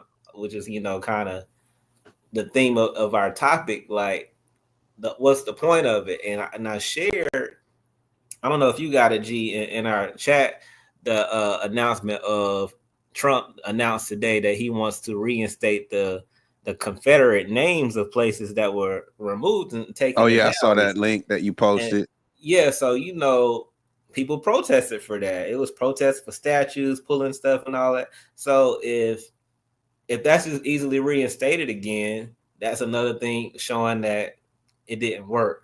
So I don't know in recent history of a major protest. People talk about Target, which I kind of think that's Target is fine. Like they might have lost a little bit, but overall they fine. Like Target ain't going nowhere. I've been going to Target. Niggas are still, black people still in there strolling through. Like, it's all good. And maybe they stealing more. Who knows? But a physical protest, it only protest I see work is economic protests, economic strikes, things that really affect money, affect the government, people not, going to work for a few weeks, shutting cities down for real, like, just real coordinated stuff, but all getting congregated in the street and making yourself a target for bullets and gas and batons and shit. Them days is dead, man. Like in America, at least. It might work in some other countries where they have millions and thousands of people that can outnumber their police force. They can just go keep sending waves in the U.S. Yeah, because over in Kenya not that long ago when they tried to raise taxes and then people went crazy and they actually rolled that back too. They was like, all right, y'all got it. Places like that, they got the numbers. They got the numbers, one, and then two, their cops, their army people, they getting paid pennies too. So a lot of them are only gonna go so hard. They like the security guards at the clothing store. It's like, that's my sister over there. That's my brother over there. They black too. And here I am getting paid. So they only gonna go so hard. They got guns and shit, but it'd be one cop versus 100 people. They get outnumbered over there quickly because they have big numbers over there. Here, the majority of our populace is not going outside. We watch on TV as the minority goes and protests and like, damn, that's crazy. And, we do the whole Dochi thing and whatever. But unless everybody in America gets outside, that's the only way shit will really change because they got to affect everybody. But if you go outside in your daily life, niggas is jogging, niggas is eating, going to brunch and shit, and then a small amount of people are protesting. All right, let me get on the highway. Let me go around this shit. I got something to do. I got to go to the mall. So until we get major numbers out in the street, it's futile. It's because it's too small of people. You can't outnumber the cops, But if you get everybody, then you got to really fuck with your capitalism because you can't kill everybody. Like, you can't gas everybody. But these small little minorities, we just keep making examples out of them so the rest of y'all stay in the house. That's the difference between us and these other countries. Is when they protest, everybody be out there. Johnny? And that's one thing I was going to add. I mean, that was a great point. Are we talking about protests here or in different countries? Because we talking about here. I would just let's say here for conversation purposes, yeah. Because you could look to the Arab Spring, that was 2010, 2011, where those protests actually overthrew several governments in the Middle East. The Arab Spring, you can look it up. But here, I don't think there's enough, and I think it's one of the things you'll hear the right talk about a lot. But that Second Amendment and not just the right to bear arms, but the militancy that comes with it. And I think even if you look up militias in America, they all gonna look a certain way. They all gonna have certain values, and those are the values that you see being pushed right now. And I ain't saying there's a correlation between them, but I don't think protests, even if you look at them on a mass scale, there's no militancy behind it. The governments just laugh at protests nowadays. Let me ask y'all this, right? When it comes to protests, you could do, different things, but if you had to choose one or the other, would you go violent versus non-violent, or let me say peaceful versus non-peaceful might be a better way to frame it, because violent usually insinuates hurting other people, whereas I think peaceful versus unpeaceful or non-peaceful would be more like maybe, causing, disturbing the community, if you will, but not really fucking up people specifically. Yeah. So I'm not here to advocate like, fucking people up, but if y'all think that's what the best type of protest is, then so be it. But if you had to choose peaceful protests versus non-peaceful protests, what do you think is going to be a more effective type of protest in terms of getting to a result? I think first off, it depends on what you protesting, because if it's something crazy, your daughter get killed, something crazy where you can't control yourself, then you go be violent. But I think peacefulness is the best way to go, because like I said, we can't compete with weaponry. We don't have a alternative military force or force that can protect us. So it's gonna be a losing battle. Like you say, you got people on the other side that can't wait to have a reason to use their weapons on you, to bust you in the head. So you can go violent, but it's gonna end bad. One, it's gonna prove the point that in the immigrant case that, they don't need to be here anyway. We told you they violent. We told you they crazy. Look what they doing. They burning the city down and shit like that. So I wouldn't go violent. And I think that's why the majority of people don't protest, because it seems like a losing battle. Now, if it's peaceful, but with large numbers, I think it could be effective. But like I say, the majority of people are not protesting. We live in a society where you got to get a permit from the same government to protest, to lock down the street. Yeah, but I disagree, because I think like a peaceful protest, like there was a difference between a Malcolm and a Martin. And if you look at even if you go to like any of the revolutions in history, there was militancy, there was guns, there was violence, and the willingness for violence. You can have diplomacy, but if you have diplomacy with no ability to inflict violence and no ability to, inflict pain on your opposition, there's no reason for them to respect your diplomacy. And I think that's a lot of the thing we're missing. Like even in like the Black Panther movement, by any means necessary, there was a militancy behind our movement that like is lacking in a lot of protests in America. You can go out there and stand on the highway all you want and wave flags, whatever you want, but that's not going to be, effective. And if we're talking about effective movements, the violent movements have always been more effective than the peaceful.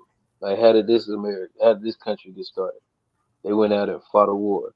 How did we get the West Coast? We went out and fought a war. Like, we got the Louisiana Purchase. We bought that. That was diplomacy. But for the most part, America became America through violence, not peaceful protest. I feel like we've said, or I feel like I've heard up here before, like the sentiment of like nothing will just be given to somebody out of like willingness to want to cooperate. You're gonna have to use force to get what you want. So I'm militant. I don't know the right word, but it's interesting to see some of the, even in the chat, a lot of the people leaning towards peaceful is the way to go. When I think in other times when we talk about other things, the sentiment is you won't never really get anything just by asking and being peaceful. So I think that's I just think that's interesting to point out, because that maybe is it peaceful, non-peaceful, depending on what, like you said, what you're asking for versus what you're trying to do. But I got another meme here I want to play, because like as it relates to those protests, especially in LA, there's like a theme of you just seeing folks waving that Mexican flag like very proudly, right, in the streets. And so I want to play this and get y'all thoughts on what this gentleman's saying. Hold on.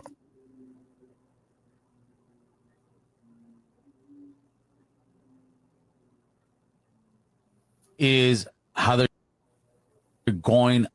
What I do not agree on is how they're going about the protests. And I believe the main issue that most people are having is you don't see American flags in those crowds. Maybe you have one American flag for every 50 foreign flags, which could be Mexico, El Salvador, Honduras, Venezuela. You see all kind of flags, but the main flag that they should be using is the American flag. And before you go on to start calling me a sellout and say you don't know what you're talking about, listen for a second. You're trying to get the empathy of Americans. And when I say that, I mean citizens. And I'm not talking about citizens that have to be white, black, brown. I'm just talking about citizens. There's many citizens in this country that do wave that American flag. They are proud of the American flag. And when they see nothing but foreign flags being waved at the protests, the first thing they think is, but then you're not American.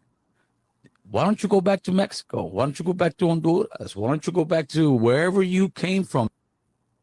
Fair or foul? Like, do you agree in terms of the overall take of like they're doing the wrong thing, holding up those foreign flags? Should they be seemingly more pro-American with the flags? Like, is it a bad look burning the American flags and stuff? Like, what do you think about that look as it relates to these deportation and ICE raids, the protests? Yeah, I mean, I agree with him. Like I was saying earlier, I mean, I get them trying to, they're trying to show their pride for where they're from and who they are. But at the same time, their issue is deportation and immigration from a country that you're trying to be in. So optically, it's looking like you want to be where you at. That's how they're going to look at it. Although I know you're trying to show you're proud of where you're from and who you are and you want to be here. The optics of it, don't look good. It look like a foreign flag, or some might say an enemy flag, or however you want to view it. But yeah, that's not going to sit well with the people you're against, because I feel like it's only going to trigger them more. Like I said, you got people on the other side that already don't like you, that already want to shoot rubber bullets at you and stuff like that. And then you waving this flag at them, you speaking this language and stuff. And visually, marketing wise, it's not a good look. If they held the American flags and then they're getting attacked, visually, that's going to have a different look. Like, these people are American. They want to be American, and you're attacking them. But when you holding the Mexican flag and the Palestinian flag and all that stuff, you give these people justification for attacking you. Like I said, I know why you're doing it.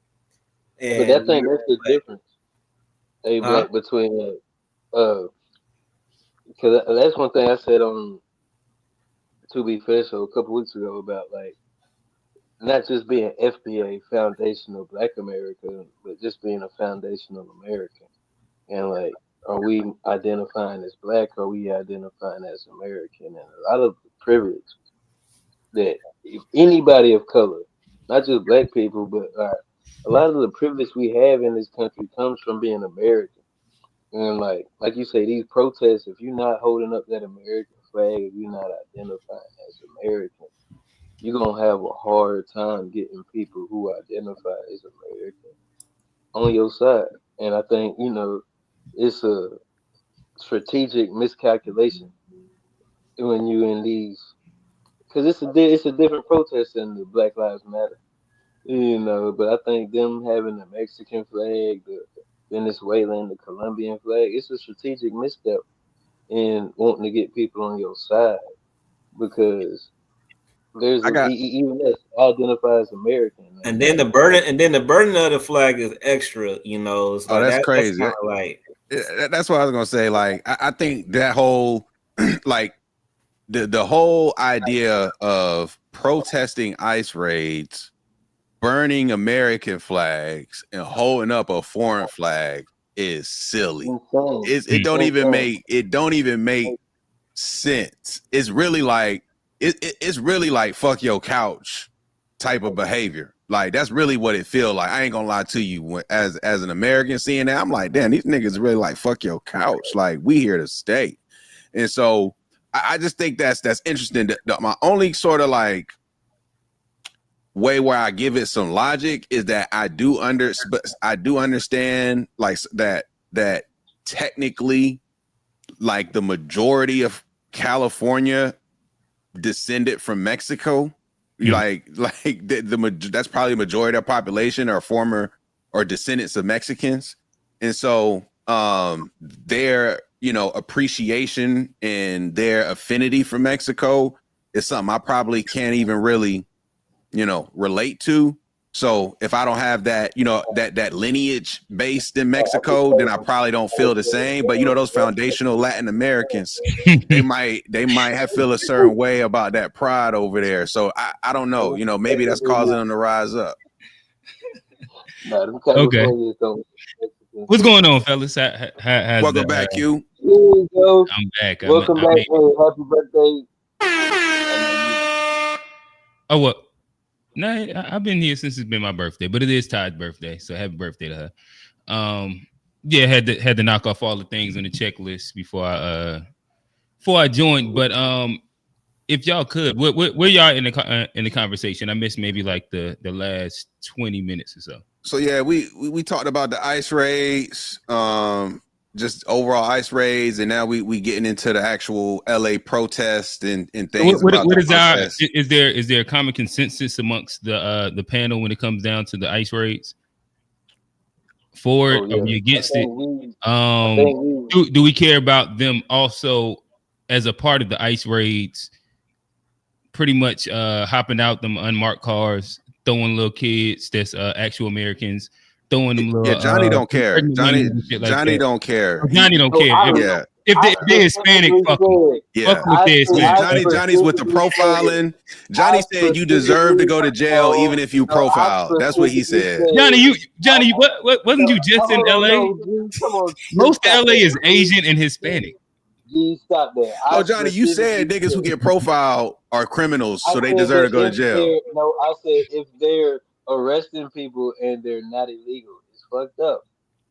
I said that. Yeah, I think that. Well, but if they're arresting them and if they hit rate is 90, if they hit rate 80%, is their hit rate 80%? I think most of the people they're arresting are illegal. Where'd you get the 80% number from? I just pulled it out my ass.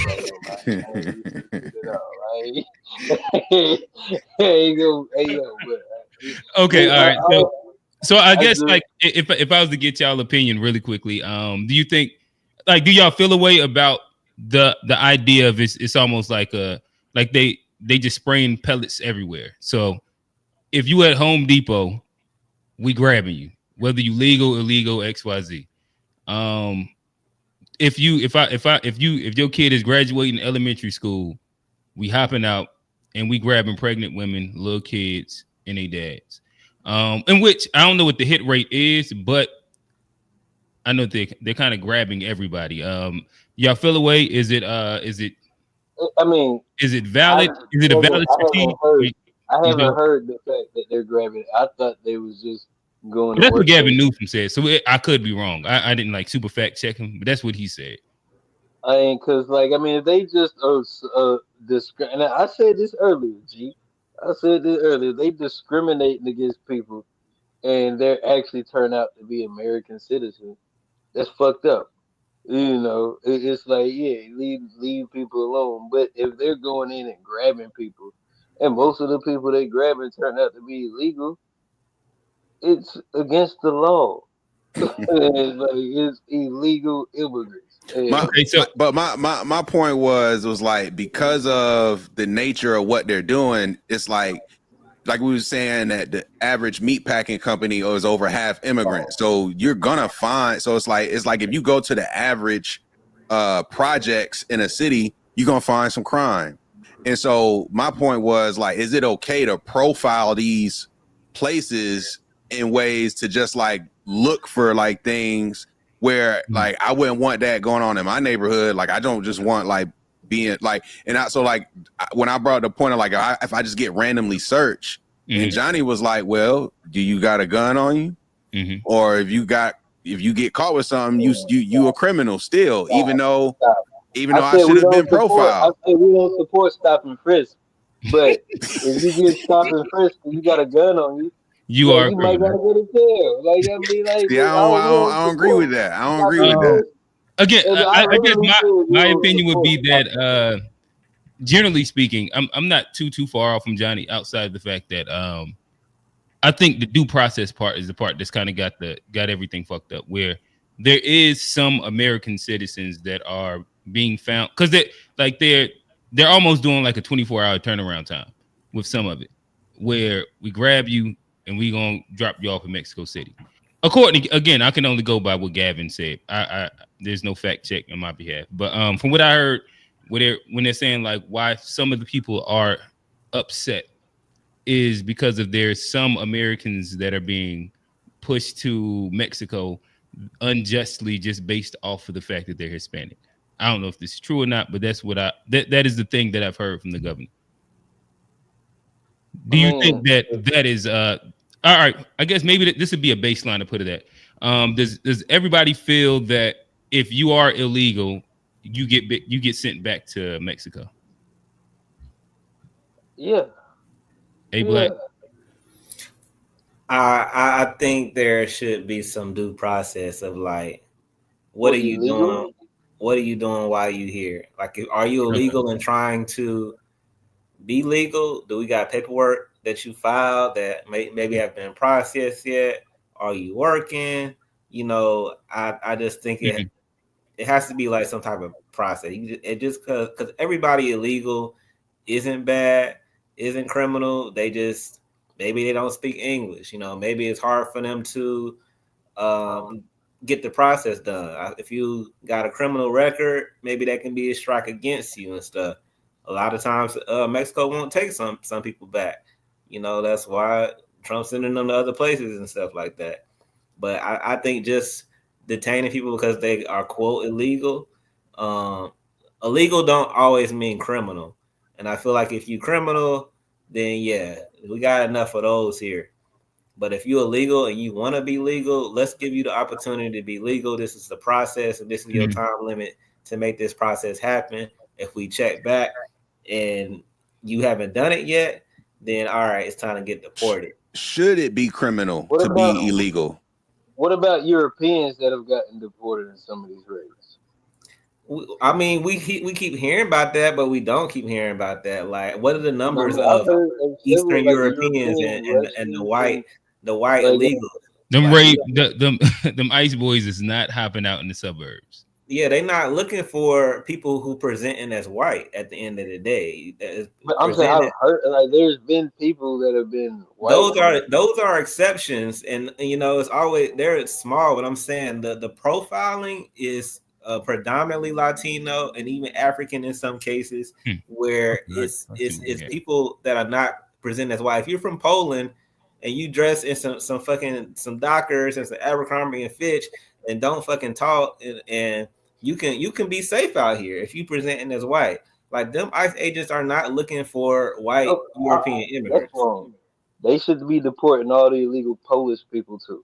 They should, but they're not, because that's the whole thing they did with Ellis Island when they realized like we can have an influx of whites if we start to process them as white people. Let's take away the whole you're from Germany, you're from Poland, you're from Denmark, and just create this whole white thing. If you present as white, you can be white and you can get assimilated into the culture. The Latino shit is anti-Mexican, it's anti-African. You know, you saw the TikToker dude it's a couple of Africans that's been deported recently too. The TikToker dude, the dude from Real Housewives, and these people that make money, these millionaires. So it's not even just like some poor criminal people. It's just like they want a certain type of immigrant out of the country. There isn't a large focus on European immigrants. Are there exceptions? For sure. But that's not who they focusing on. They can assimilate into this culture very easily and start presenting as white. But I'm saying, but that's like, I mean, but that's where we gotta hold the right accountable. No, Like, and also the Spanish people are calling out black people. Why are we not marching with them? Why they don't call out the European immigrants? Because they not really having no major issues, but they should be calling out where the other immigrants, where the German and the Italian and the Polish, everybody else who's staying and the here, Ukrainian, Indians, the white Indians South and Africans. Chinese are some of the biggest like illegal immigrants here because they have them. What's it called? It's not HB1, but it's like HB2 visas where they're in a different space. But a lot of them, the Indians. Yeah. Oh yeah. There's a lot of them that could be deported too, because I think that's something. So what you saying? Hop out the halal truck too. Wait, if you here and if your visa's expired, like, is you illegal? Like, I can't, like. But that's like, it's like, I guess if your driver's license you got other things to protest about. You going? That's what I'm saying. Should this be criminal? I think is the question. Should it be criminal? If your driver's license is expired and you driving with it and you get pulled over, what should happen to you? You should get a chance. You should get a chance. You should get a ticket. You shouldn't go to jail. You think you should go to jail, Johnny? You should get a ticket, Johnny. You think niggas should go to jail for driving without a license? One time. One time. But what happened the second time? But if what happened the second time? This nigga top cop. You gonna keep on giving him tickets? Damn, this nigga want a police state. It's the law. Like, we talking about, what are we? So Johnny, let me get it straight. If a nigga has a license, just not physically on him. No, I said expired. If it expired. Okay, so you're saying if it expires and a nigga get caught driving, he should go to jail. Y'all said the first time let him give him a slap on the wrist. Okay. The second time, what should happen? What should happen the second time? Another ticket. No, man, take your ass. You ain't finna stop. It's the same, like, you ain't gonna stop. You want to put niggas in jail for driving? Wow. So Johnny, bring this back to, like, how is this a correlation or comparative to illegal immigration? So even if you got, like, and you get caught on your visa and it's like behind a little bit, like, there are certain, like, you have to be working to keep it. Okay, I see what you're saying. It's like what country can you go to and just like be like, screw all their laws? I'm gonna just continue to be a delinquent on the visa. Yeah, so like, you ain't gonna go to China and do that. You're not gonna go to Russia and do that. You ain't gonna go to any of these countries and just say fuck your like paperwork. But so that, if you're in that's what and you ain't done the America paperwork, allure was. That's what the allure of America is. Why it's Y'all not niggas like better have y'all license together, boy. It's supposed to be open for everybody and anybody. But it's your paperwork though. But what country can you, like, would you go to North Korea and not follow instructions? They ain't gonna let us in that, Mitch. But I know. No, they'll let you in. But if you don't follow the instructions, what's gonna happen? You gonna be like what the boy named Otto? They gonna send you back a vegetable. You gotta follow instructions when you in a foreign land. Like, and like, why is it just cool to come to America and just not listen to our rules? But it's easy to stick out in America if you want a certain people out. If you go to Africa, Johnny, and Ghana, you look like them Ghanaians, and your visa expired. All the rules. They might not ever find you because you're not gonna stick out. I'm not playing in Africa. If I go to Africa, I'm following all the rules. But I'm saying though, if they wanted to start an immigrant policy, right? And technically, you would be an immigrant as a Black American, but they can't identify you because physically you look like the rest of them. But if you're white, they can run up on them in unmarked trucks because I know this motherfucker not from here some way or somehow. And if I was white in Africa, I definitely would follow the rules. But what I'm saying is people are being targeted here. This nigga Johnny, boy, he said I'm a rule follower. They being targeted here for being Spanish or being African, for having a certain look too. European immigrants are not being targeted at the same rate. Johnny, how many times you been late for work? I get targeted for having the. I've driven in Valentine and had the police follow me because I had a certain look. Like, I mean, how am I supposed to feel sorry for people? What kind of look did you have, Johnny? I'm dark skinned as shit. I'm darker than like that's the look. Like that's not the look to have in America, but I have it, and I get targeted for it. People look at me and think I'm a certain way because I look the way I do. But guess what?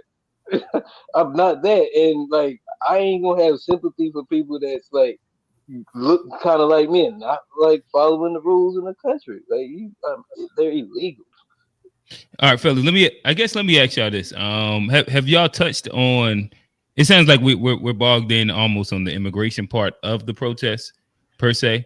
If we was to extrapolate it a little bit, and just speak about the protest as is, and maybe its representation and everything that's happening with it,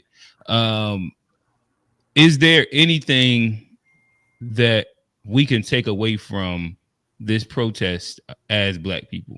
I think that a lot of times, more times than not, when we see protests in America, it deals with a minority group that involves Black people protesting a thing, where to an extent we're kind of isolated away from it, and we can almost have like a what is that, a second or third person viewpoint from it.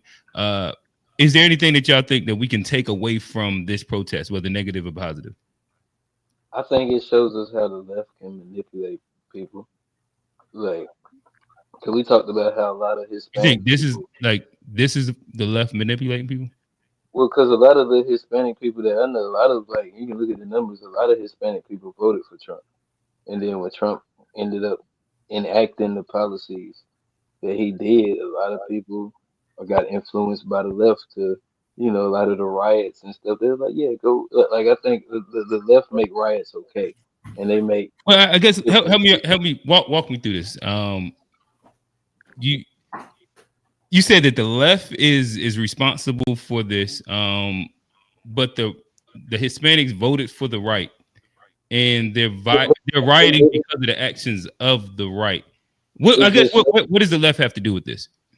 It shows you how they can manipulate and they can influence behavior. Where like a lot of like we just had a video. But what does the left have to do with ICE coming out and grabbing people? The left has made protests popular.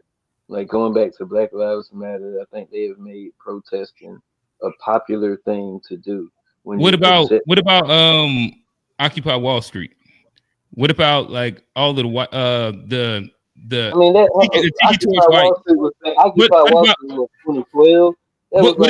What about the Tiki Torch fights? I forget what that Charlottesville. They were, yeah. What about the insurrection? I don't understand what you mean by this.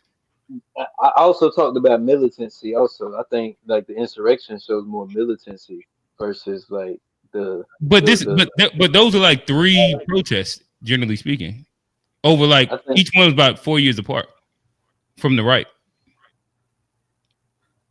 I don't know how why would you put it just as like a right thing? I mean, as a left thing. Because I think like if you look at the protests, they smell like they have like the symptoms of some. And then I guess the other part would be, and that's why I'm saying maybe I'm wrong. I know. I guess we kind of understand. Like you said that from people. I think a lot of these protests are people that are supporters of the left, and I think like. Do you think that like they're? Because you said that the pro, like we can learn how the left is. What was the word you used? Like they trick people. Manipulate. Yeah, I guess so. I guess I'm trying to understand. To me, typically, I would think like if the left was convincing people that I guess like ICE was doing something that they wasn't doing or something like that, I could see how it could be manipulation. But no, I think people are upset about like the but aren't people upset about like the enforcement of like the Donald Trump policies that are happening, and whether like they morally feel right about it or not? But isn't that what they're upset about? No, because I think a lot of people they're upset. Like I don't think they're thinking. I think they have been taught by the left. They seem like the recent protests, and they're like they think civil So so unrest so do you, moves. I guess what do you mean by that? They was taught by the left. I think they're looking at the examples of like the George Floyd protests and the recent protests that we've had. But wouldn't the most recent that one be the not Charlottesville, but the quote unquote insurrection at the Capitol, January 6th? But It's like violence and like breaking in shit and burning like doing all that. I mean, yeah, you could say that. Like, I mean, you could say that. And this was my opinion, first of all. I know. Like, I'm asking your opinion, but like you're saying, but I think a lot of the people that are protesting are left leaning. I don't think this is stuff that's. I think the people that are protesting, they saw because I think the people that are protesting, they looked at the insurrection as something different. A lot of the people that are protesting are looking. So who do you think it? So do you think it's like mostly Hispanic, or you think it like who maybe that helps me understand. When you say most of the people that are protesting, you don't think that it's people that are against immigration, or you just think that it's Antifa coming out to just burn shit because they're left leaning progressives? And I think it's Hispanic people that have. So then, are they not? Are they protesting the policy, or just because they was manipulated by the left? I think they're protesting because they're manipulated by the left. So they're Hispanic and they don't care about the fact that they're running down and profiling Hispanics. It's just the fact that they're manipulated by the left. Because a lot of Hispanic people that I think is Johnny freezing y'all. Yeah, say it again. That might be the signal to move. Okay. You can move on, but yeah, I think the people that are protesting are more left leaning and they manipulated by the left because I think it's plain and simple that like illegal immigrants will get deported, and if you're like so. But if you're Hispanic and being profiled, wouldn't that be the reason more than like just you're being left leaning? Aren't there Trump voters that voted for Trump because he thought that they were getting only the illegals, also upset about the fact that they're being deported as well because they thought he was only going after the quote unquote criminals? No, that might be true. I might have missed that point, but yeah, I was just giving my opinion. You know, I but was like, actually, yeah, all right, like, that might be true. Like, my bad, Johnny. That was that was the interrogation. G, talk to us. Is there anything that, as Black people, we could take away from this protest as kind of like a third person view of seeing another minority group go through and even enact a lot of the actions in which we've seen? They threw it's mostly peaceful, and then they like highlight the burnings and the shit like that and things like that. I don't know what the percentage is of like the shit being crazy or not, but I've seen competing narratives get pushed the same way that I've seen inside a lot of different quote unquote Black protests, riots, rallies, XYZ. What's your thoughts? Yeah, like I don't see this, we talking about this like for Blacks, like is this like a BLM 2.0, whatever the case. Like I feel like this is the one thing we need to learn is this is where we sit on the sideline and be more so spectators of what's happening than trying to get in the mix and be in the game, because the truth of the matter is like, as Blacks in America, immigration is strategically used to undercut us as a whole. It is as a whole. I'm saying immigration, both legal and illegal, right? And you know them indie boys won, right? I'm sorry to break it up. Yeah, no, we put a little. Okay, my bad. We put a little. I'm just getting updated on life. We didn't put no wager on it, but we bet who would win going into the fourth there. So, but yeah, I think yeah. I think keep going, keep cooking. I think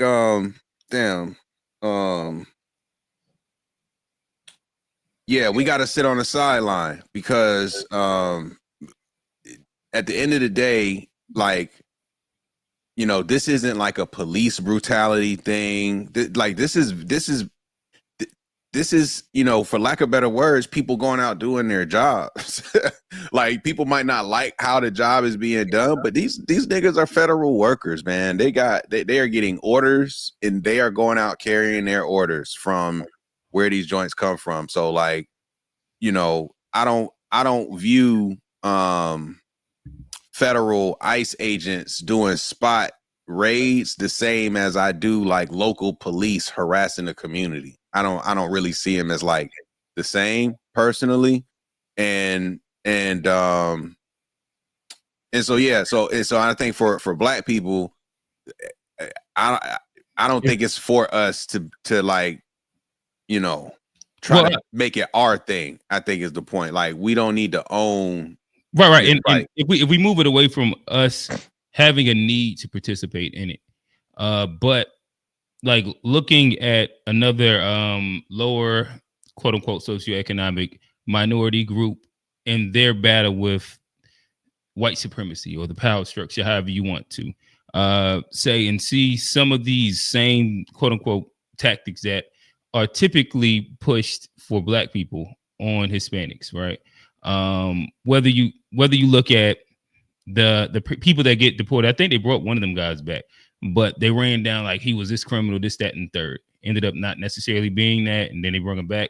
I guess he still got to get go through the whole process. Or like the competing narratives of like this was mostly violent, this was mostly peaceful, this is a riot, this is a protest. Is there something to take away? Not that we need to be involved in it, but again, like just a step away and like, they're using a playbook that we have seen. Now that we're not emotionally involved in it, is something that is there things from this that we can look at, see, take away? We need to see that this ain't the way to be effective if the goal is to try and get something done. Like these sort of outbursts that lead to, you know, stuff getting vandalized and tearing up police vehicles. Like, was that Baltimore where that riot was, where they started tearing up cars? Was that Freddie Gray? Maybe it'd be a lot of, but yeah, it'd be a few joints. But I think it was Baltimore too. It might have been a few. It might have been multiple. But my point is that, you know, like you said, we've seen this before. So the one thing I haven't seen from it is like the positive result necessarily, the systemic change, the you know. Mm-hmm. You know, this is more like trying to attack symptoms versus the cause of what's going on, in my opinion. So it's like these responses are, you know, very, you know, it's like it's very topical at best. It's not going to really fix the issue at hand. Gotcha. A Black, talk to us. Yeah, I mean, I think we have enough examples. The freedom of protest is for white people. And we see that in the response to minority groups. We always are met with physical force, whether you black, whether you Spanish or whatever. But we saw January 6th with the white dudes with the tiki torches a while back. They don't never get this type of response from the government. You know, that when they do it, it's their right, it's their democratic right to protest and things. When we're doing it, it's anti-government. It's bring out the National Guard. So what the pattern is, it's like if you're not white and you're protesting, it's going to be subdued, and it's going to be subdued with force. Now, anti-American.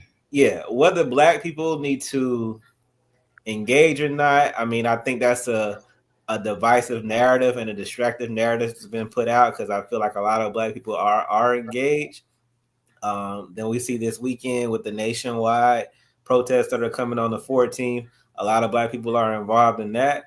But we still been attacked on all fronts. So although immigration is like the hot topic in this protest, you know, they're still attacking us with the education. They're still attacking black people in other areas that, you know, we don't need to just be like, oh, that's their problem. I feel like just minorities in general. I hate that word, but in America, everybody's being attacked if you're not white. So to sit back and some to take this, it's not my problem. That's dangerous because at the same time that's going on, this is going on over here. We're still dealing with them trying to take out Black history out of education. We're still dealing with the Confederate names coming back and the reasoning behind that. So it's all the right issue. It's just where we put our energy into it. We can't be everywhere at once. But I wouldn't. I'm not protesting with them, but I don't feel bad if somebody is doing it. Like, that's what you want to do. You might have married an immigrant. You might have married a Spanish girl, or, it might be one of your kids out there who's passionate about that.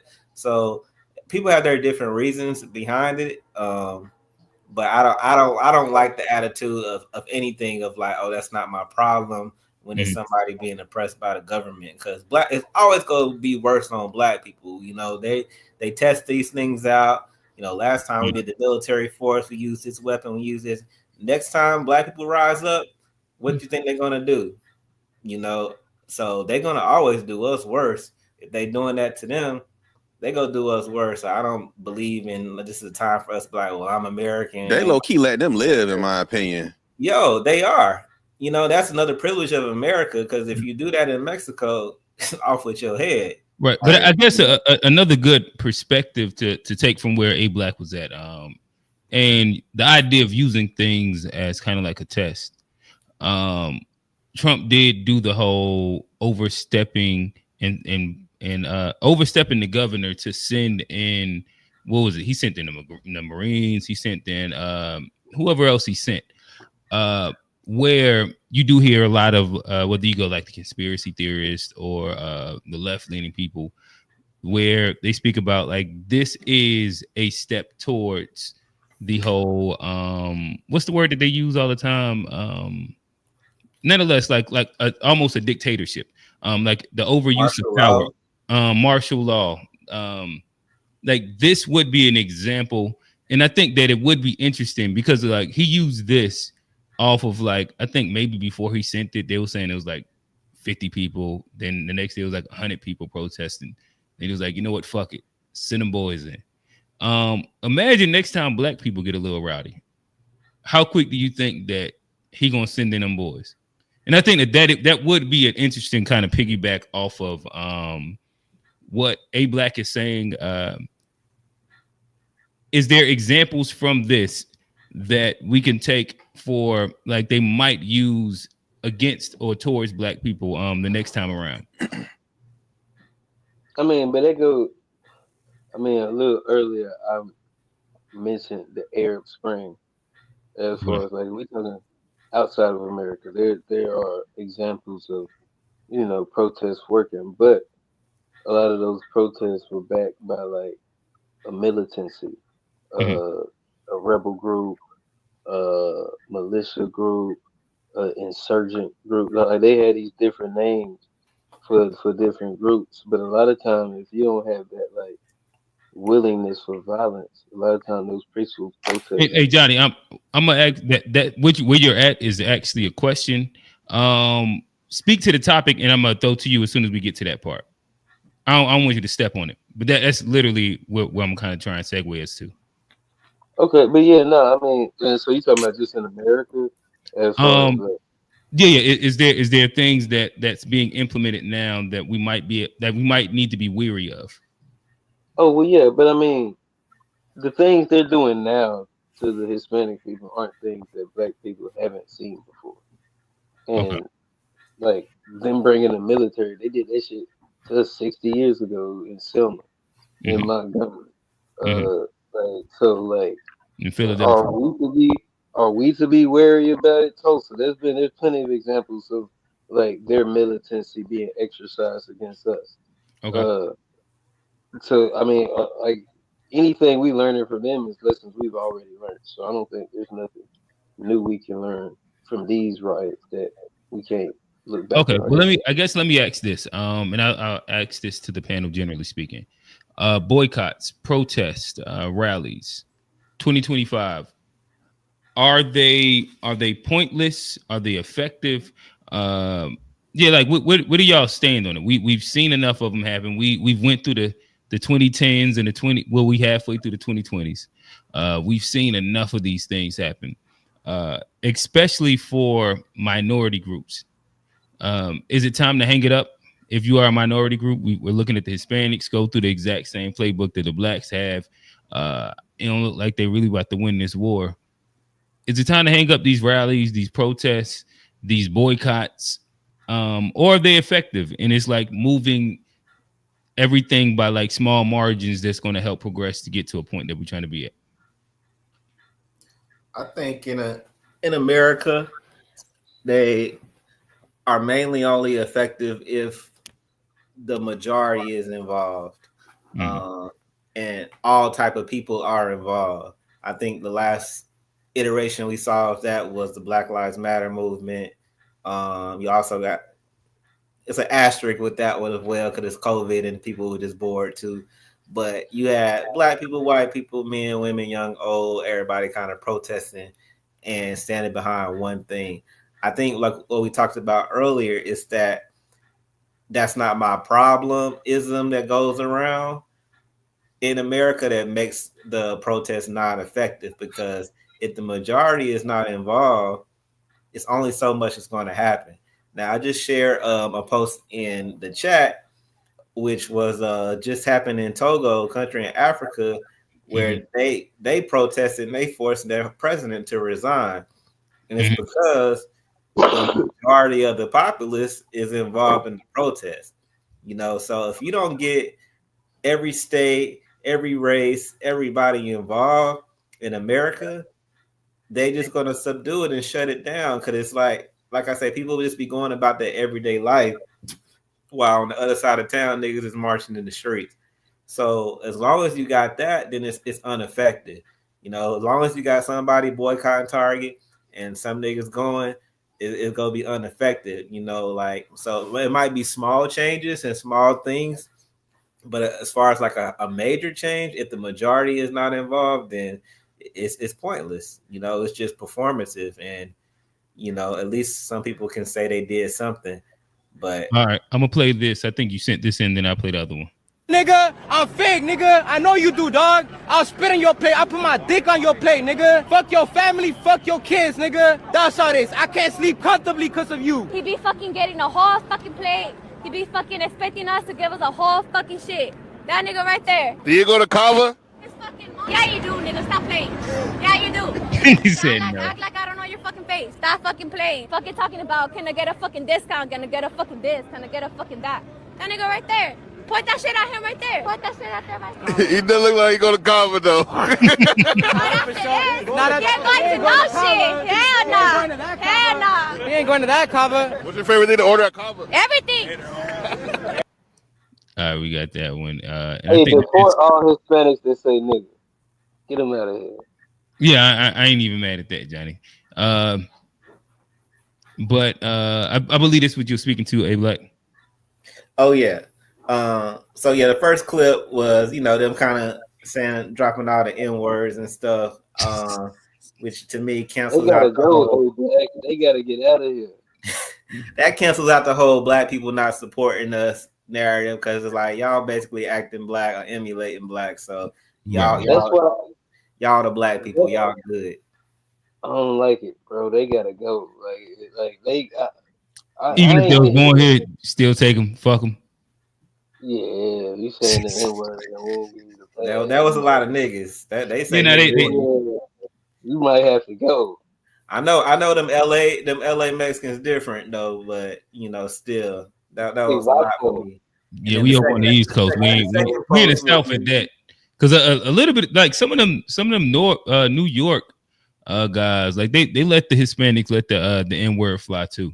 Is it just a Southern thing where like that's not a thing that? Oh yeah, really it rock ain't loud down here. Man, they gotta go. And I fuck with the, you know, mi español muy bien, but you can't say that. All right, so G, I guess I'll throw the same question to you. Is it time to hang like minorities protesting, generally speaking? Again, we've seen what the black protests have done over the past 20 years. The Hispanics, they're trying their hand at it. Is it time for us to hang up the protest, boycott, the rallies, or is it actually moving the needle just inside small increments? Yeah, I mean, I think they say if you give a fool a tool, you'll just have a busier fool. And so I feel like these protests are tools that fools are using, and it's like they can be effective, they can be productive, but right now they're not even like really marginally moving the needle on anything. So it's just like until there's like a true like effective way of leveraging these things and with a more strategic approach, then we're not really going to see any different results. But the unfortunate part of that though is like to like I think Black mentioned it, like the amount of people you need on board, align to the same goal and mission. It's like, it's a very difficult thing to achieve. So that's my opinion on the protest. Is like, it's nothing wrong with protesting, but the way that these are being ran is not, and it gotta be consistent too. Like it can't just be for the weekend. Like the Montgomery bus boycott was like a year long and shit. 13 months. It took 13 months of boycotting before they made progress. But the thing about minority group, yes, it is hard to like protest peacefully, diplomatically, and it be effective. But like I say, I'll go back to like because I look at like the Middle East, and you can look at Sunni Islam versus Shia Islam. And there's a lot of places where people, just based off their religious ideology, they can be a minority in the country, and they will gain military support for their cause from outside countries and be able to carve out a section of land where they are able to govern. And it goes back to like, are peaceful protests effective? Not really. Even like, but violent protests have historically always been more effective, and force has always gotten what you need versus just acting. Johnny, let me step on you again one more time. We're gonna get there. I honestly, Johnny, he want to see the world burn. I can tell now. But before we get there, let me ask y'all this: when looking at this and comparing this, and before we get to the idea of peaceful versus non-peaceful protests, would you say that either any of the latest minority protests, again, I think G gave like a great example of like, you give a fool a tool, right?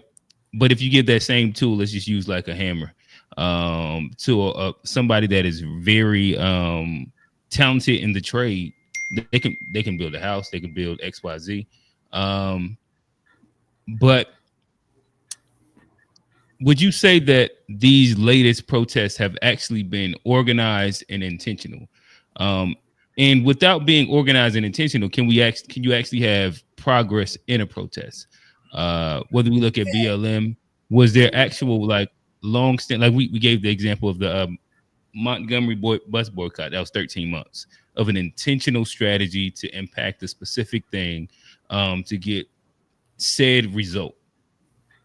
Has any of the protests that we've seen lately had any version of that organization and or intentionality?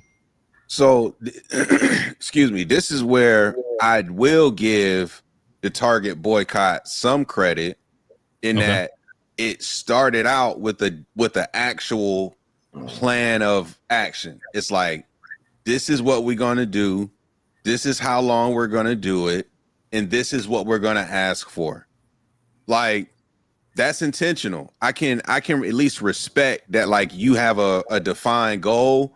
Whether I agree with if that's going to get you your goal or not is another question. But at least you're starting off with like a very intentional strategy. Have they been how long like are they still going strong with it? Maybe that's the best word. So I would say the Target thing is over, and now they're about to focus on Dollar General, but I don't know if I would measure it as successful because I don't know if they got the things they asked for from Target. They did impact Target's bottom line a little bit, but marginal. You know what I'm saying? So a little hit, but they ain't fold. Yeah, but they had a specific list of things they were asking Target to do. I don't know if Target acquiesced to any of those items. The stuff in LA has no plan. It's clearly reactionary. It's just it's very emotionally driven. It's not organized. It's very reactionary for the most part. Now, are there probably some small groups who are organizing to do little things for whatever reason? Sure, but I think what we're seeing today is like 100% reactionary. Excuse me. Johnny, what's the question? Have the latest attempts at protesting, rallying, boycotting that we've seen over the, let's say, like the past 20 years, has a reason why they've not worked been due to a lack of intentionality and organization? I mean, I think there's certain ones that have like that. I think there are ones that have had it that, just, necessarily didn't have the majority support. I wouldn't put. Like, what are some of those ones that you would say? Like the Black Lives Matter. I think there was clearly an organization around that. Whether we agree that there was literally no, but it was I guess what I'm saying is, like, was it organized with intentionality for change? Like, we know that it was organized to paint the person's pocket, like them three women pockets that was inside that ran the organization. But was there an actual plan of how to impact change for Black people? I mean, like I said, I'm gonna ring back to what I said earlier. If you look at the Black Panther Party and what they wanted to do and why they got targeted so much, is there was a militancy about them. They were one of the first armed Black organizations, and there was a reason they were so threatening. I don't think any of the movements in the last 20 years have had that intentionality. Would you say that they've had an organized plan? I guess is what I'm asking. But you can have a plan, but if you lack the muscle. So you would say that they do have an organized plan?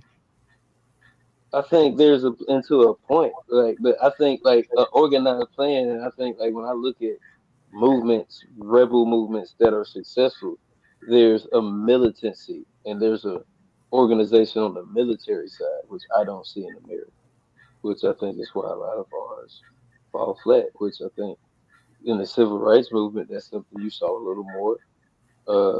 And ever since then, I haven't seen any militancy behind the organization. Now, you can have organization, but it's always going to reach a point to where you need the muscle, and without muscle, he's only going to go so far.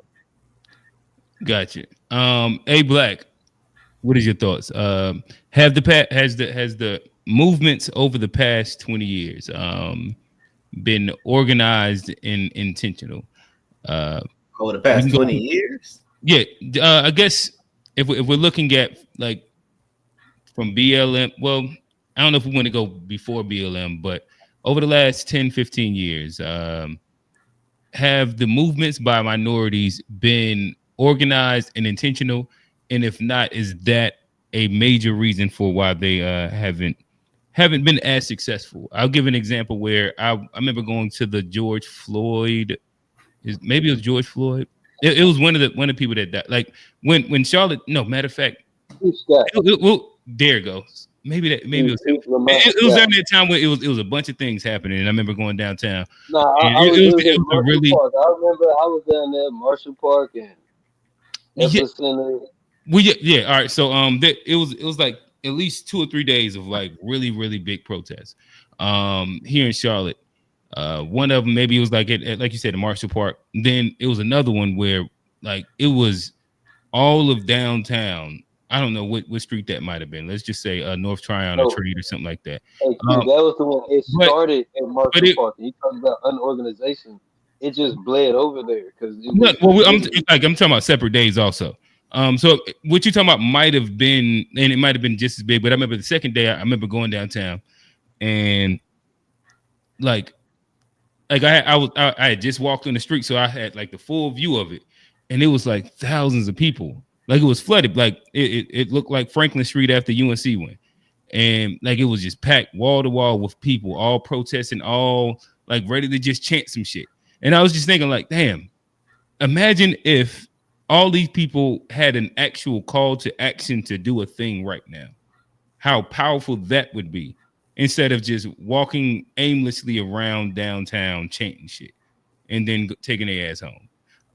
So saying all that to say, A Black, do you think that some of the movements that we have had, or the movements that we have had over the past 15 years, have lacked organization and intentionality? And that's been a part of their unsuccessfulness. I think it's more good intention and organization than less results from it. Last 20 years, if we just focus on minority things, I mean, we mentioned Black Lives Matter. I don't know if we consider Native Americans minority. They had the Standing Rock protest where they stopped the pipeline from getting built. The DACA, the Dreamers thing, the immigrant thing, where they kind of forced Obama to, create that Dreamers Act. But really, did that come from a protest, or like I remember the DACA thing, but was that like protest based, or was that like the whole Democrats, or the Democrats trying to get immigrants into America to impact the vote?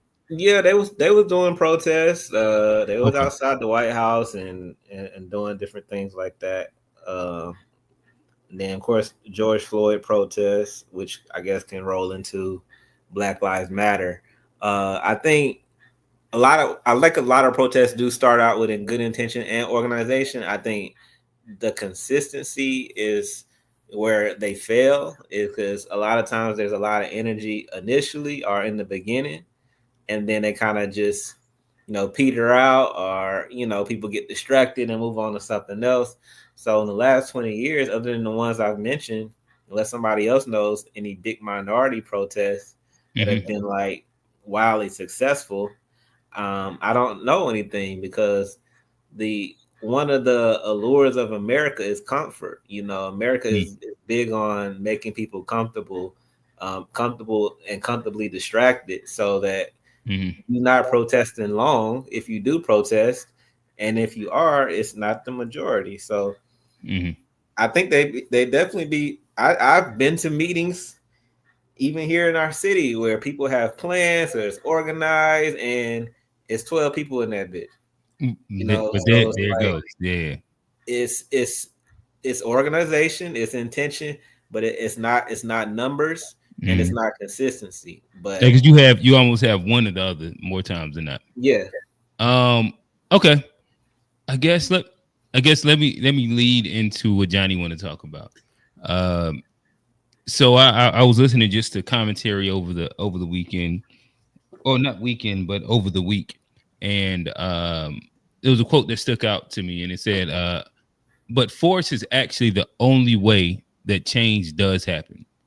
When you look at, for example, third world revolts, more times than not, it is the aggressive protest that a lot of times ends in violence that actually evokes change.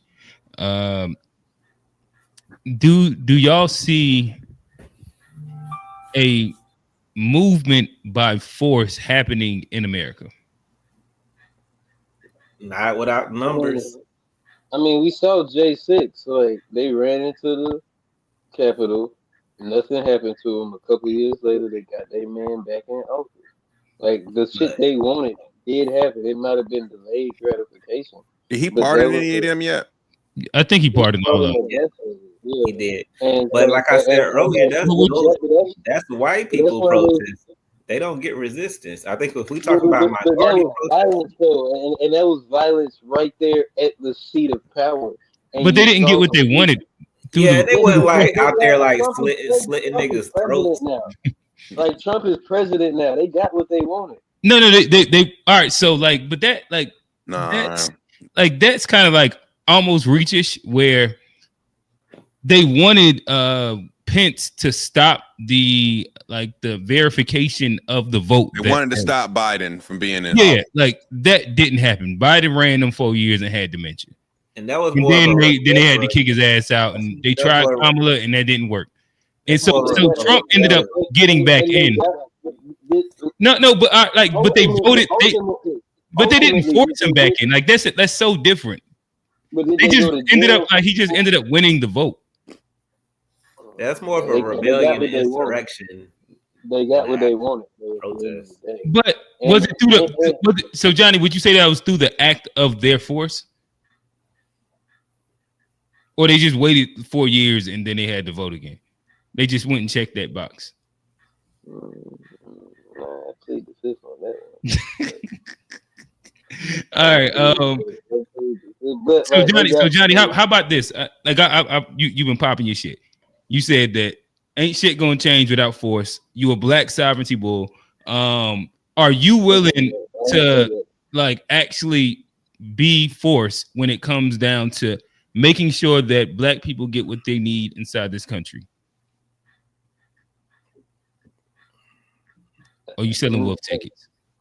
I mean, if we all on one accord, of course. You go first. But you will be front line. Johnny Black, I'll be right behind you. I'm not trying to be front line. Am I doing it because I want to see some examples? Johnny's like, you go first. Since you want to see some examples. I ain't trying to be first line, but you're not going up. If it's 100 niggas versus the gorilla, you're gonna be like 82. I told them boys I'd be the distraction, but y'all boys gotta have my back. And then Quentin them said, "Ain't nobody gonna have your back," and that's why I wouldn't be the distraction because niggas will leave out there hanging. And, one of the comments says force isn't always violent, which I agree with, which is like I think you can have a force when you got numbers and when you got like a consistent ideal. So like in Kenya, when the president had threatened to raise taxes, when I tell you everybody was outside protesting and didn't go to work for weeks to the point where it was about to cripple the economy, he had to roll. That is force. Yeah, about to say that is force. But it wasn't violent. The only violence was the police. That's in Kenya. Black people do not have that type of force in America. Like they could. Now look, if every black person was like, we not working. If every black person was like, we not working across the board. Bringing them H2s. H1s. And over here, we're 13. Like, we literally don't have enough, just off numbers. We can see, even in voting, how, we if can black people stop spending money, you don't think that would hurt the economy? If black people just put a freeze on spending, only essentials. It's gonna hurt them, but they'll still survive without us. We are not that big of a population, especially not now with how much they've had immigration. But do you know? We're not even the largest minority in the country anymore. But do you know our spending power though? But so size wise, pause. You might be correct. But we can't even get that together. I went to the Million Man March back in 2015, and Farrakhan told us not to spend. That shit was organized as hell. Guess what we did as soon as we left there? Kept on spending the money. So we ain't gonna get together on that shit. We tried that. Johnny couldn't make it out of DC without going to a club. Nigga, you was with me. It's a black-owned club, so it's cool. Yeah. It was black folk in there for sure.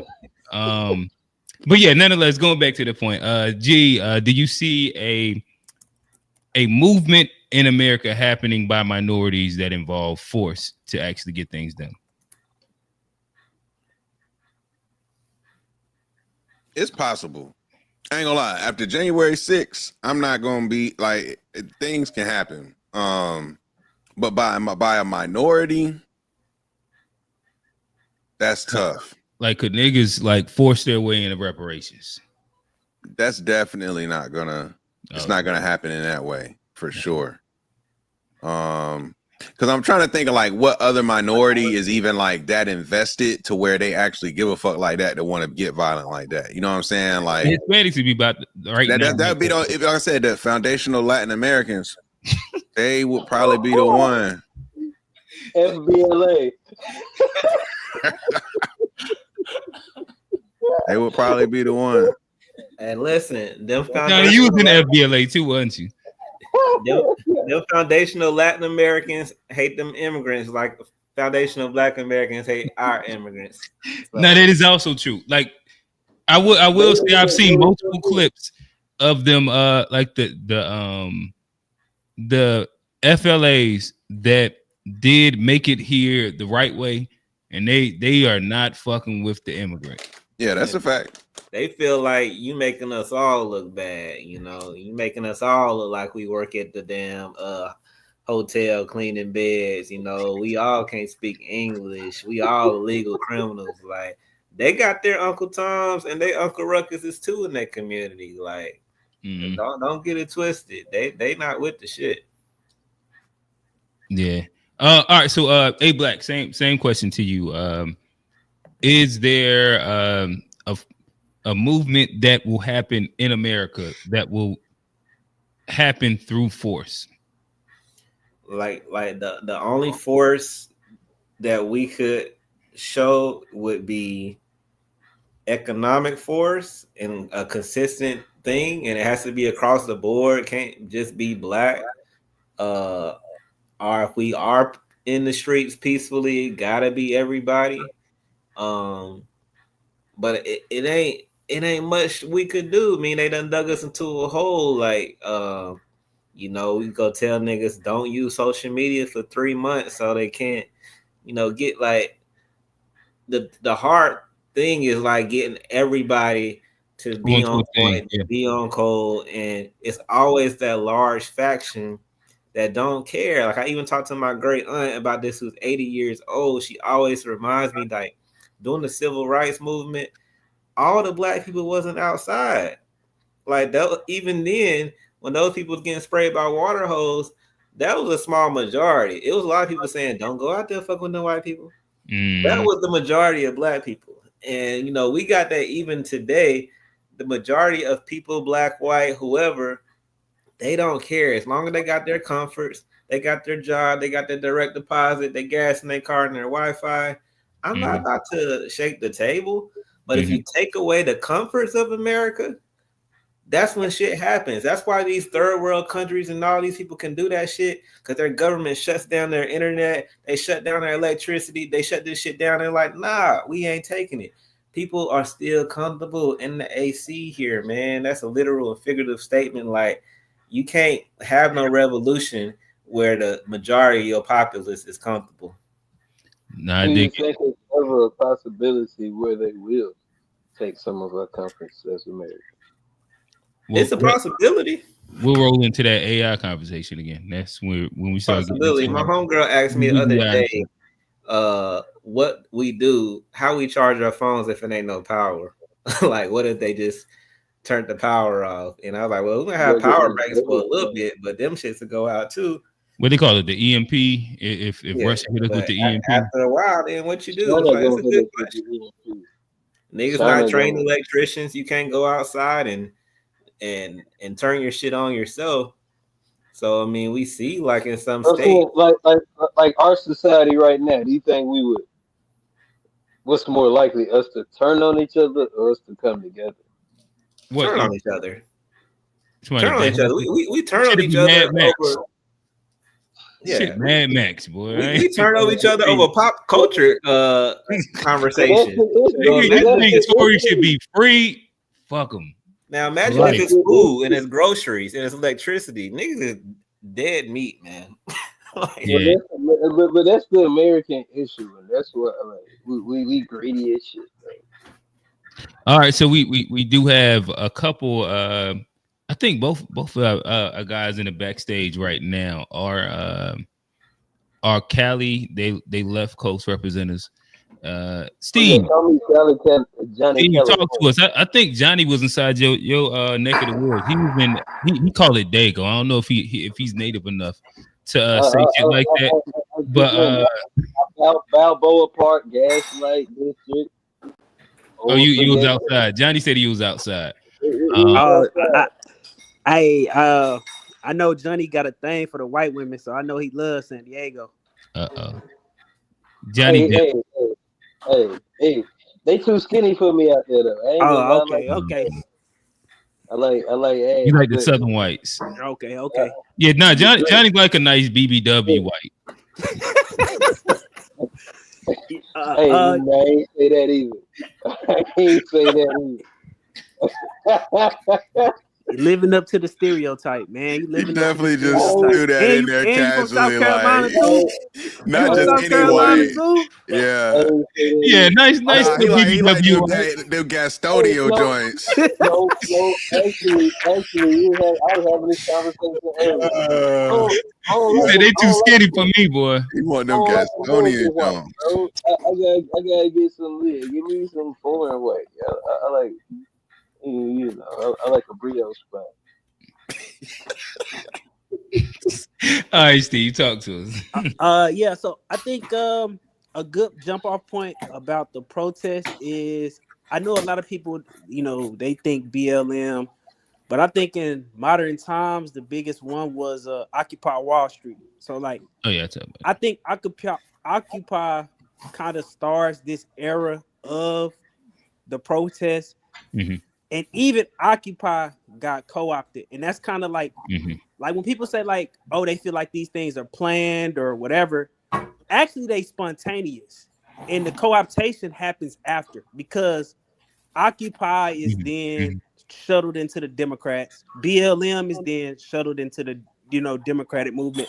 All of this stuff is spontaneous because the regular citizens don't have the politicization for these people to get organized is not there. So it is, what do you want to call it, emotional or whatever the case may be, but it is a real reaction, organic reaction. And then after the fact, people who want to capitalize off movements or, grassroots, energy from the people, that tend to happen. That ends up what happened. Because I don't think people remember BLM was not popular until George Floyd. It was still viewed as a very controversial, and they was not getting corporate money until George Floyd. BLM wasn't getting no money. Yeah, George Floyd unlocked that corporate money for sure. But after George Floyd happened, that's when he couldn't deny it for sure. That was their moment, and certain political actors took over BLM because there's a BLM Global. There's a BLM Global, and then there's a BLM. I forgot what other one called. But Colors and them took over BLM, co-opted it, and then they shuffled that energy into the Democratic Party. That's typically what happened with these things. And the American citizen don't have a level of politicization to understand. On one hand, they out here protesting police brutality. But then on the next hand, they go vote for Kamala Harris in the next election. It's so contradictory, but nobody really have an understanding of what's going on, and that's why you get so confusing these confusing politics, and you don't see no result. So I do believe that they not organized, and that's a part of the reason why people don't see no result. It is spontaneous because it's kind of contradictory on one hand to say, did somebody planning and paying all these people? Well, what's the point of paying and planning all this if you're not trying to reach an end goal?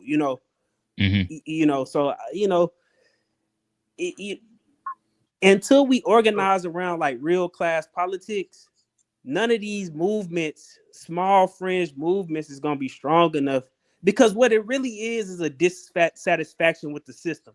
Whether you go from Occupy to January 6th, there's a dissatisfaction with the system and people don't know what to do.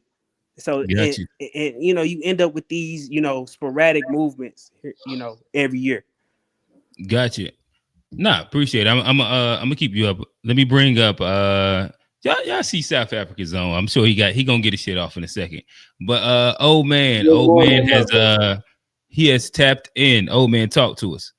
Again, if you have your camera on, we'll bring you up to the top. Camera's off, we're gonna kind of allow you to populate at the bottom. Old man, talk to us, brother. Yeah, I'm good at the bottom. Hey, that is wild.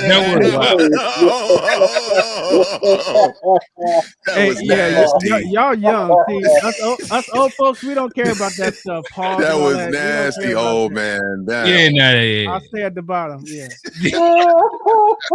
I'll be in the back of the bus, I guess, in this scenario. Talk to us. Yeah, so this protest, I think y'all was looking at it wrong. You were looking on it as the side of the protester, right? I'm looking at as the lessons have been learned by the government.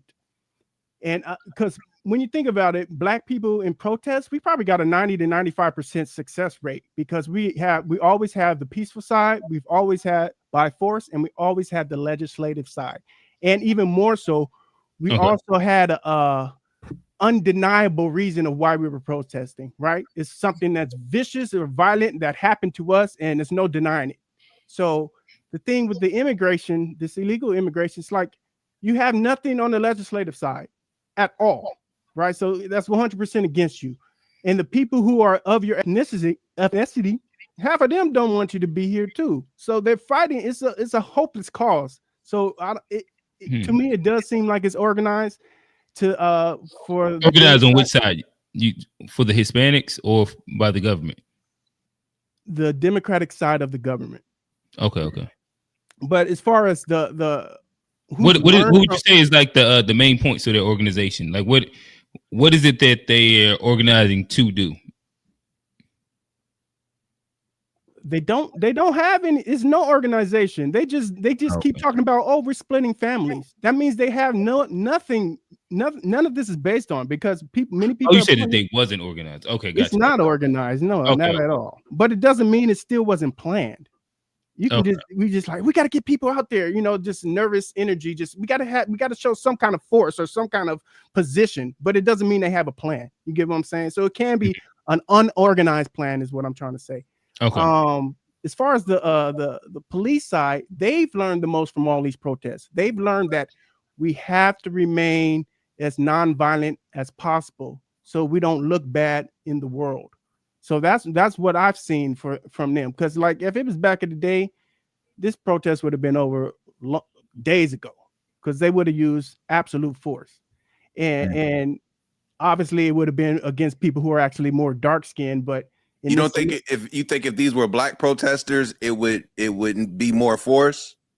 It would be more force, but we wouldn't be out there protesting. Just like, because think about it, there's plenty of illegal Black immigrants that are here.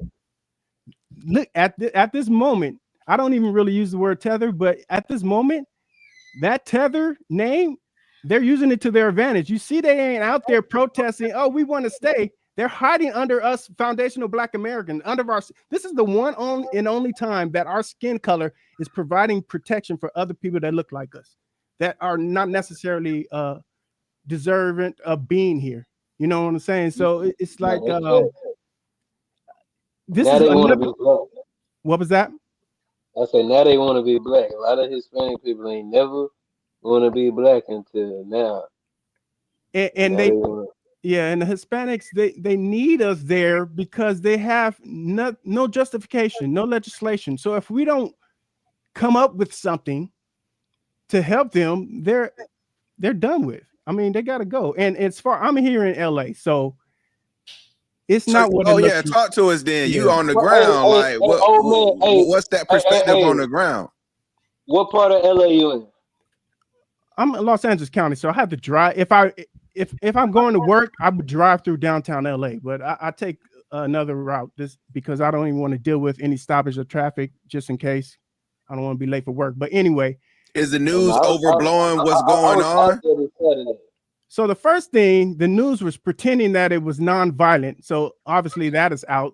It's been violent. You throwing rocks and stuff, that's violent. But the problem is, it's not. It's in an area of downtown Los Angeles where it's only the government building. So if you just look in your city and there's a district where it's just the government buildings, nobody hangs out there. So that's where these people are protesting.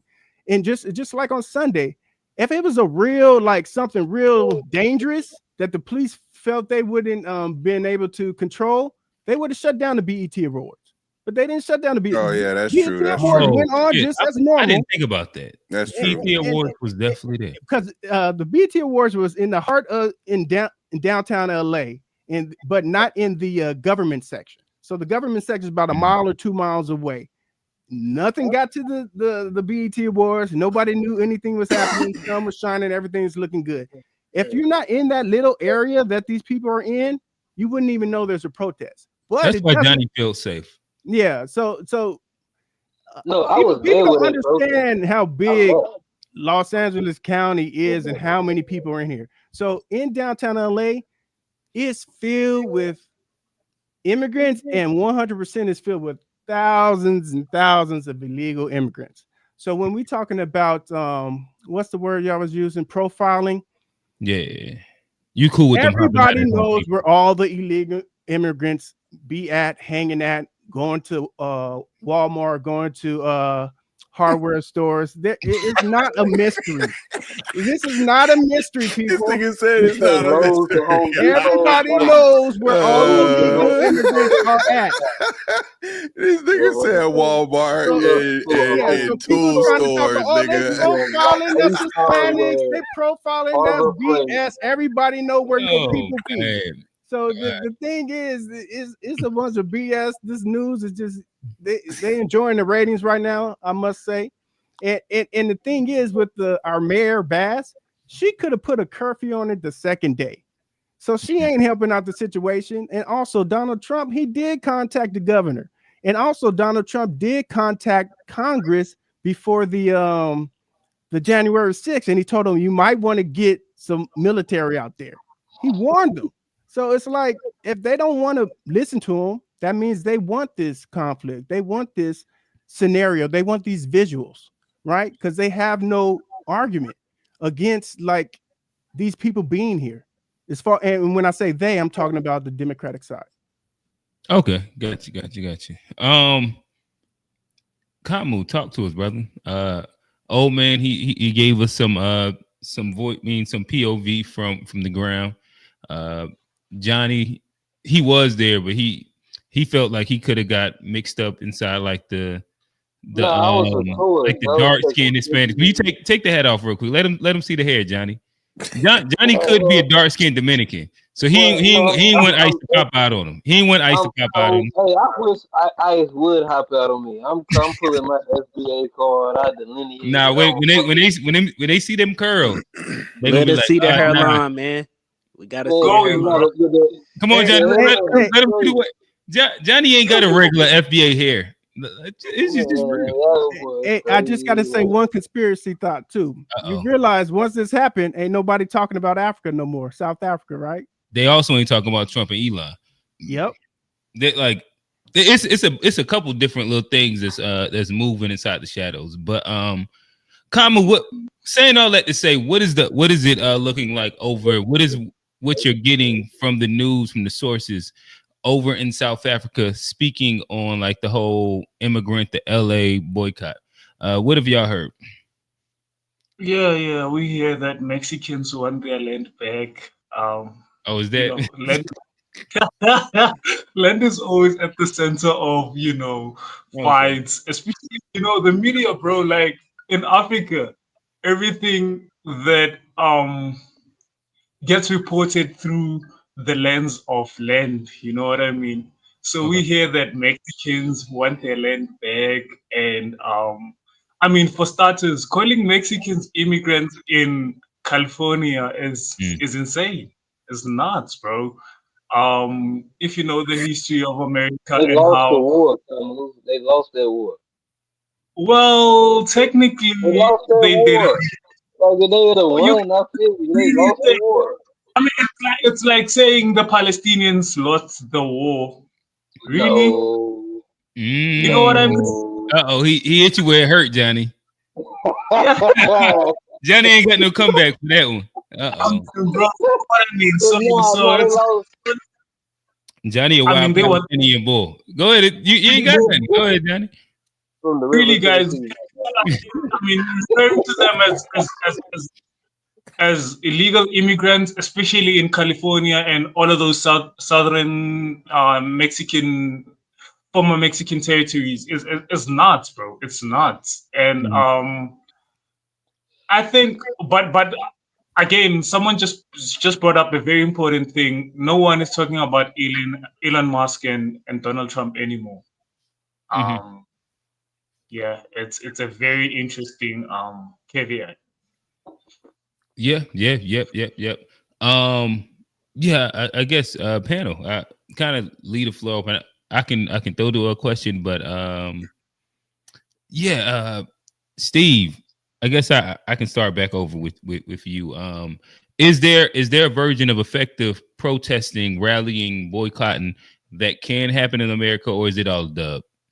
I mean the proof is the civil rights movement. Like a lot of people like to diss the civil rights movement, but the civil rights movement had I think old man described it perfectly. It's three-pronged attack. You had the Martin Luther King element that then worked towards a legislative element, but then you also had an element that was a threat of force, not necessarily like some people made that distinction earlier, not necessarily violence, but a threat of force, whether that was through the NOI, Black Panthers, Weather Underground, I can keep going on and on.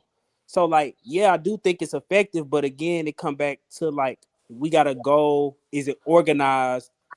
And that's why I say these protests are spontaneous and grassroots, because those three elements are not there. It's just it's reactionary, not in the negative sense, but just reactionary as in something is bad happening that I don't like, and I'm just gonna do whatever impulse come to me my mind first.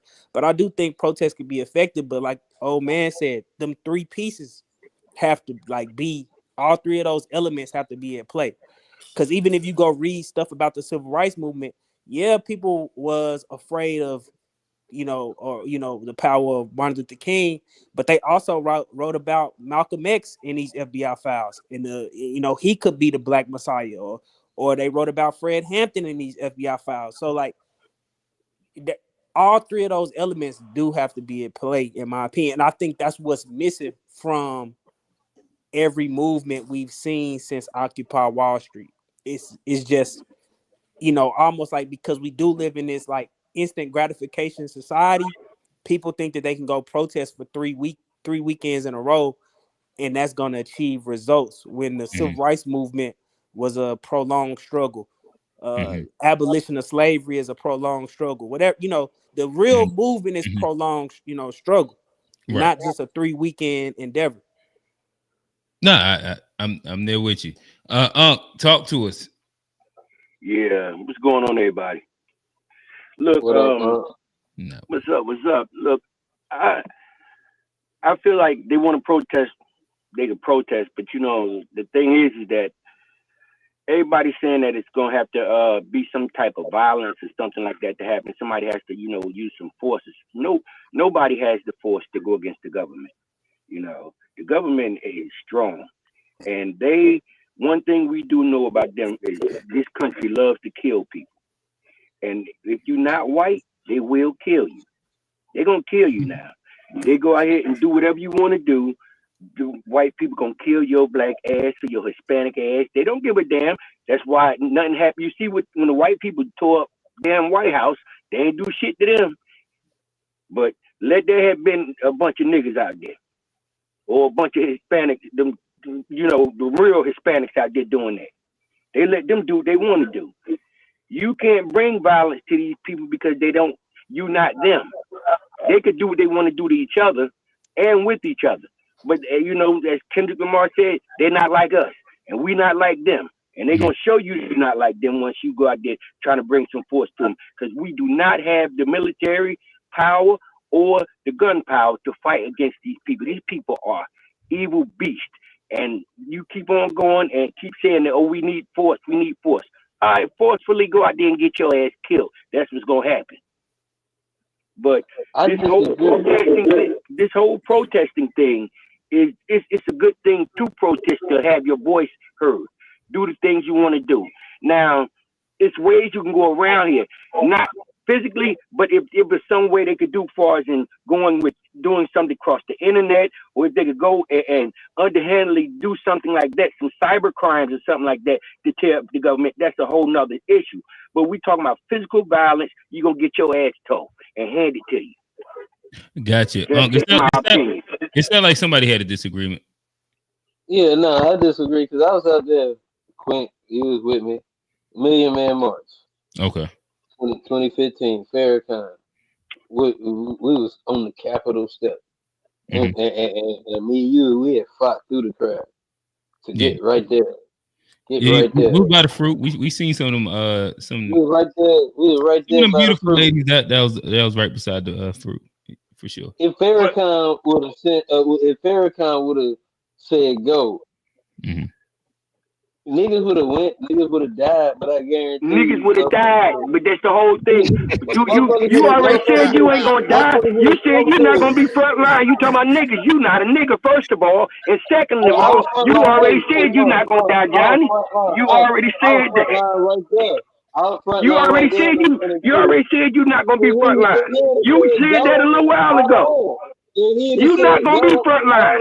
You're gonna be front line, but you're gonna nudge your way to the back. You're gonna be like that little meme where the nigga goddamn just fade to the black. That's you gonna be. You ain't gonna be front line, Johnny. You gonna be front line. The Homer Simpson meme when he fades. Yeah. All right, go ahead, get it off, Johnny. Get it off, Johnny. Go ahead, get it off. Only reason I was because we was there, and like I say, J6 had 1,500. It was 750,000 out there on a light estimate. Like, you don't think we would have had the? Of course, niggas would have died. And them motherfuckers, them Palestinians die every day for their cause, and they keep. Can I say something to you, Johnny? Go out there and fight. There's a lot of people that go out there, and if it's really about it, they'll go out there, and it ain't about it for us, though. And that's the thing. 40 years ago, they dropped that damn bomb in Philadelphia on a whole goddamn block on niggas. Now you tell me they'd have dropped the bomb on y'all asses and goddamn wouldn't kill. They dropped bombs on Syria and they still fighting. Israel dropped bombs on Gaza, they still fighting. What are we talking about? What we talking about is you saying that you would have did it, but would you really done it? Would you really have went on go? Would you have went on go? Real spit. Would you have went on go? I'm just asking the question. For real. Would you willing to die for what you talking about? You willing to die for what you talking about? Death. Hey, I gotta say this real quick. Hold on. So, man, I'm gonna let you go, Johnny. I think that's a hold on. Let Johnny answer, and then I'm gonna throw it to you. That's a valid question. Are you coming with me? Johnny, that's not an answer to the question, Johnny. I already told you. I said hell no. I said if you gonna do it, I asked you what. I said hell no. I ain't going with you. I ain't going with you. Hell no, I ain't going with you. That's no problem. You ain't going. Go ahead. If we vote for go, we might get somewhere. No, I think he's just saying, are you willing to die for what you're speaking about? I'm willing. I'm not willing to die like bottom line. Okay, that's the bottom line. That's it. No more talk. Next question. Man. Love you, man. You know what? Like, but niggas act like they're ready to do something. But we can get ready to do something. We all got to do it. I ain't gonna do it by myself. He don't want to die in vain. Like, that's understandable. Like, right? Martin Luther King and them knew they was gonna die. Like, they wrote about this stuff. Like, they knew they was gonna get killed. They knew that. They knew they was gonna get killed. But like, they never viewed themselves as dying for the cause, as if like they didn't die in vain, because it ultimately ended up progressing more towards a world that they was fighting for anyway. Like, I think that's think nobody want to die in vain. So Johnny, how about this? Would you want to die not in vain? For the call. For the call. Stop adding niggas in here. We keep asking about you. Come with me. Are you coming or not? Johnny ain't no martyr. Johnny ain't no martyr, man. Johnny is not a martyr. All right, so Steve, Johnny ain't no martyr, man. Johnny ain't trying to die, period. It don't matter if it's in vain. Exactly. Y'all niggas ain't trying to die. Why you keep trying to get us to die with? Didn't I just tell you that? Didn't I just say I ain't doing it? Y'all gotta die. Why we all gonna die? I ain't doing it. Hey, old man had a question. Old man had a question or a comment. I just gotta say that's a crazy scenario y'all was going through. But actually, the one place America is not gonna bomb is the Capitol. Okay. Yeah, you're right about that. You're right. That's the one place they will not bomb because they bombing themselves. And if you destroy the Capitol, you destroy America, and then it's a free for all across the whole nation. So that ain't gonna happen. But it was no reason for us to fight during the Farrakhan March because what would we be fighting for? It has to be a purpose. And shown through history, the value of the Black American, the foundation of Black American is through survival, it's through living, it's through being successful. So there's no value in death.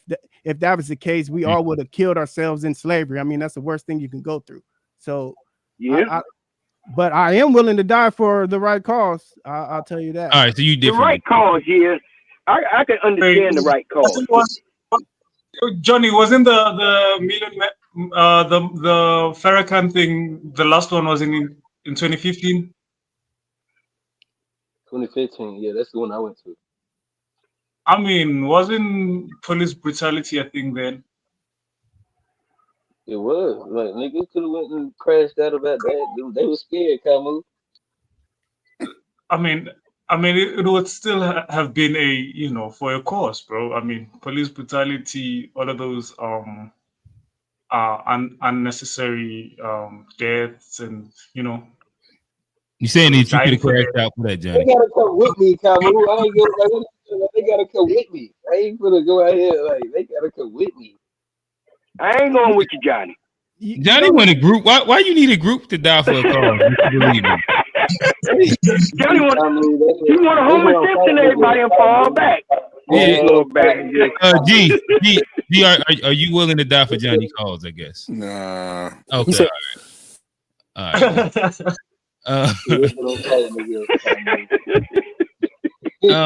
But nonetheless, I guess have we again I came in kind of halfway through the show.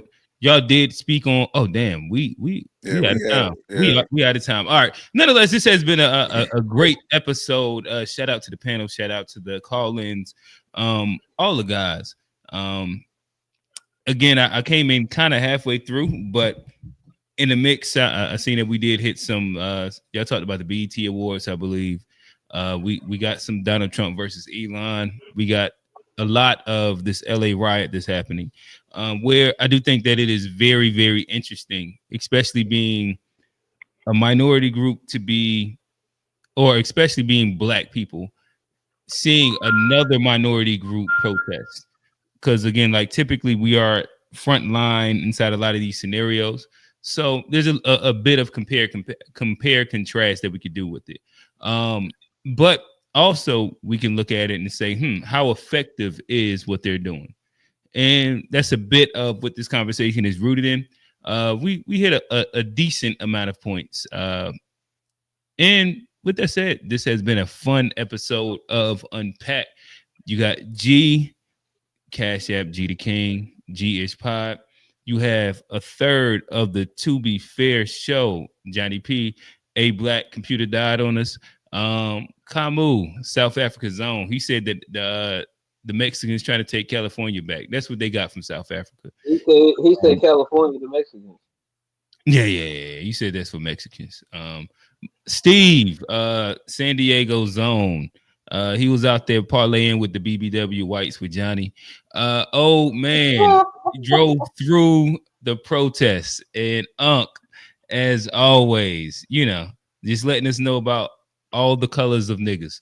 But with that said, this has been Unpacked. We appreciate y'all, and like that, we out. Peace.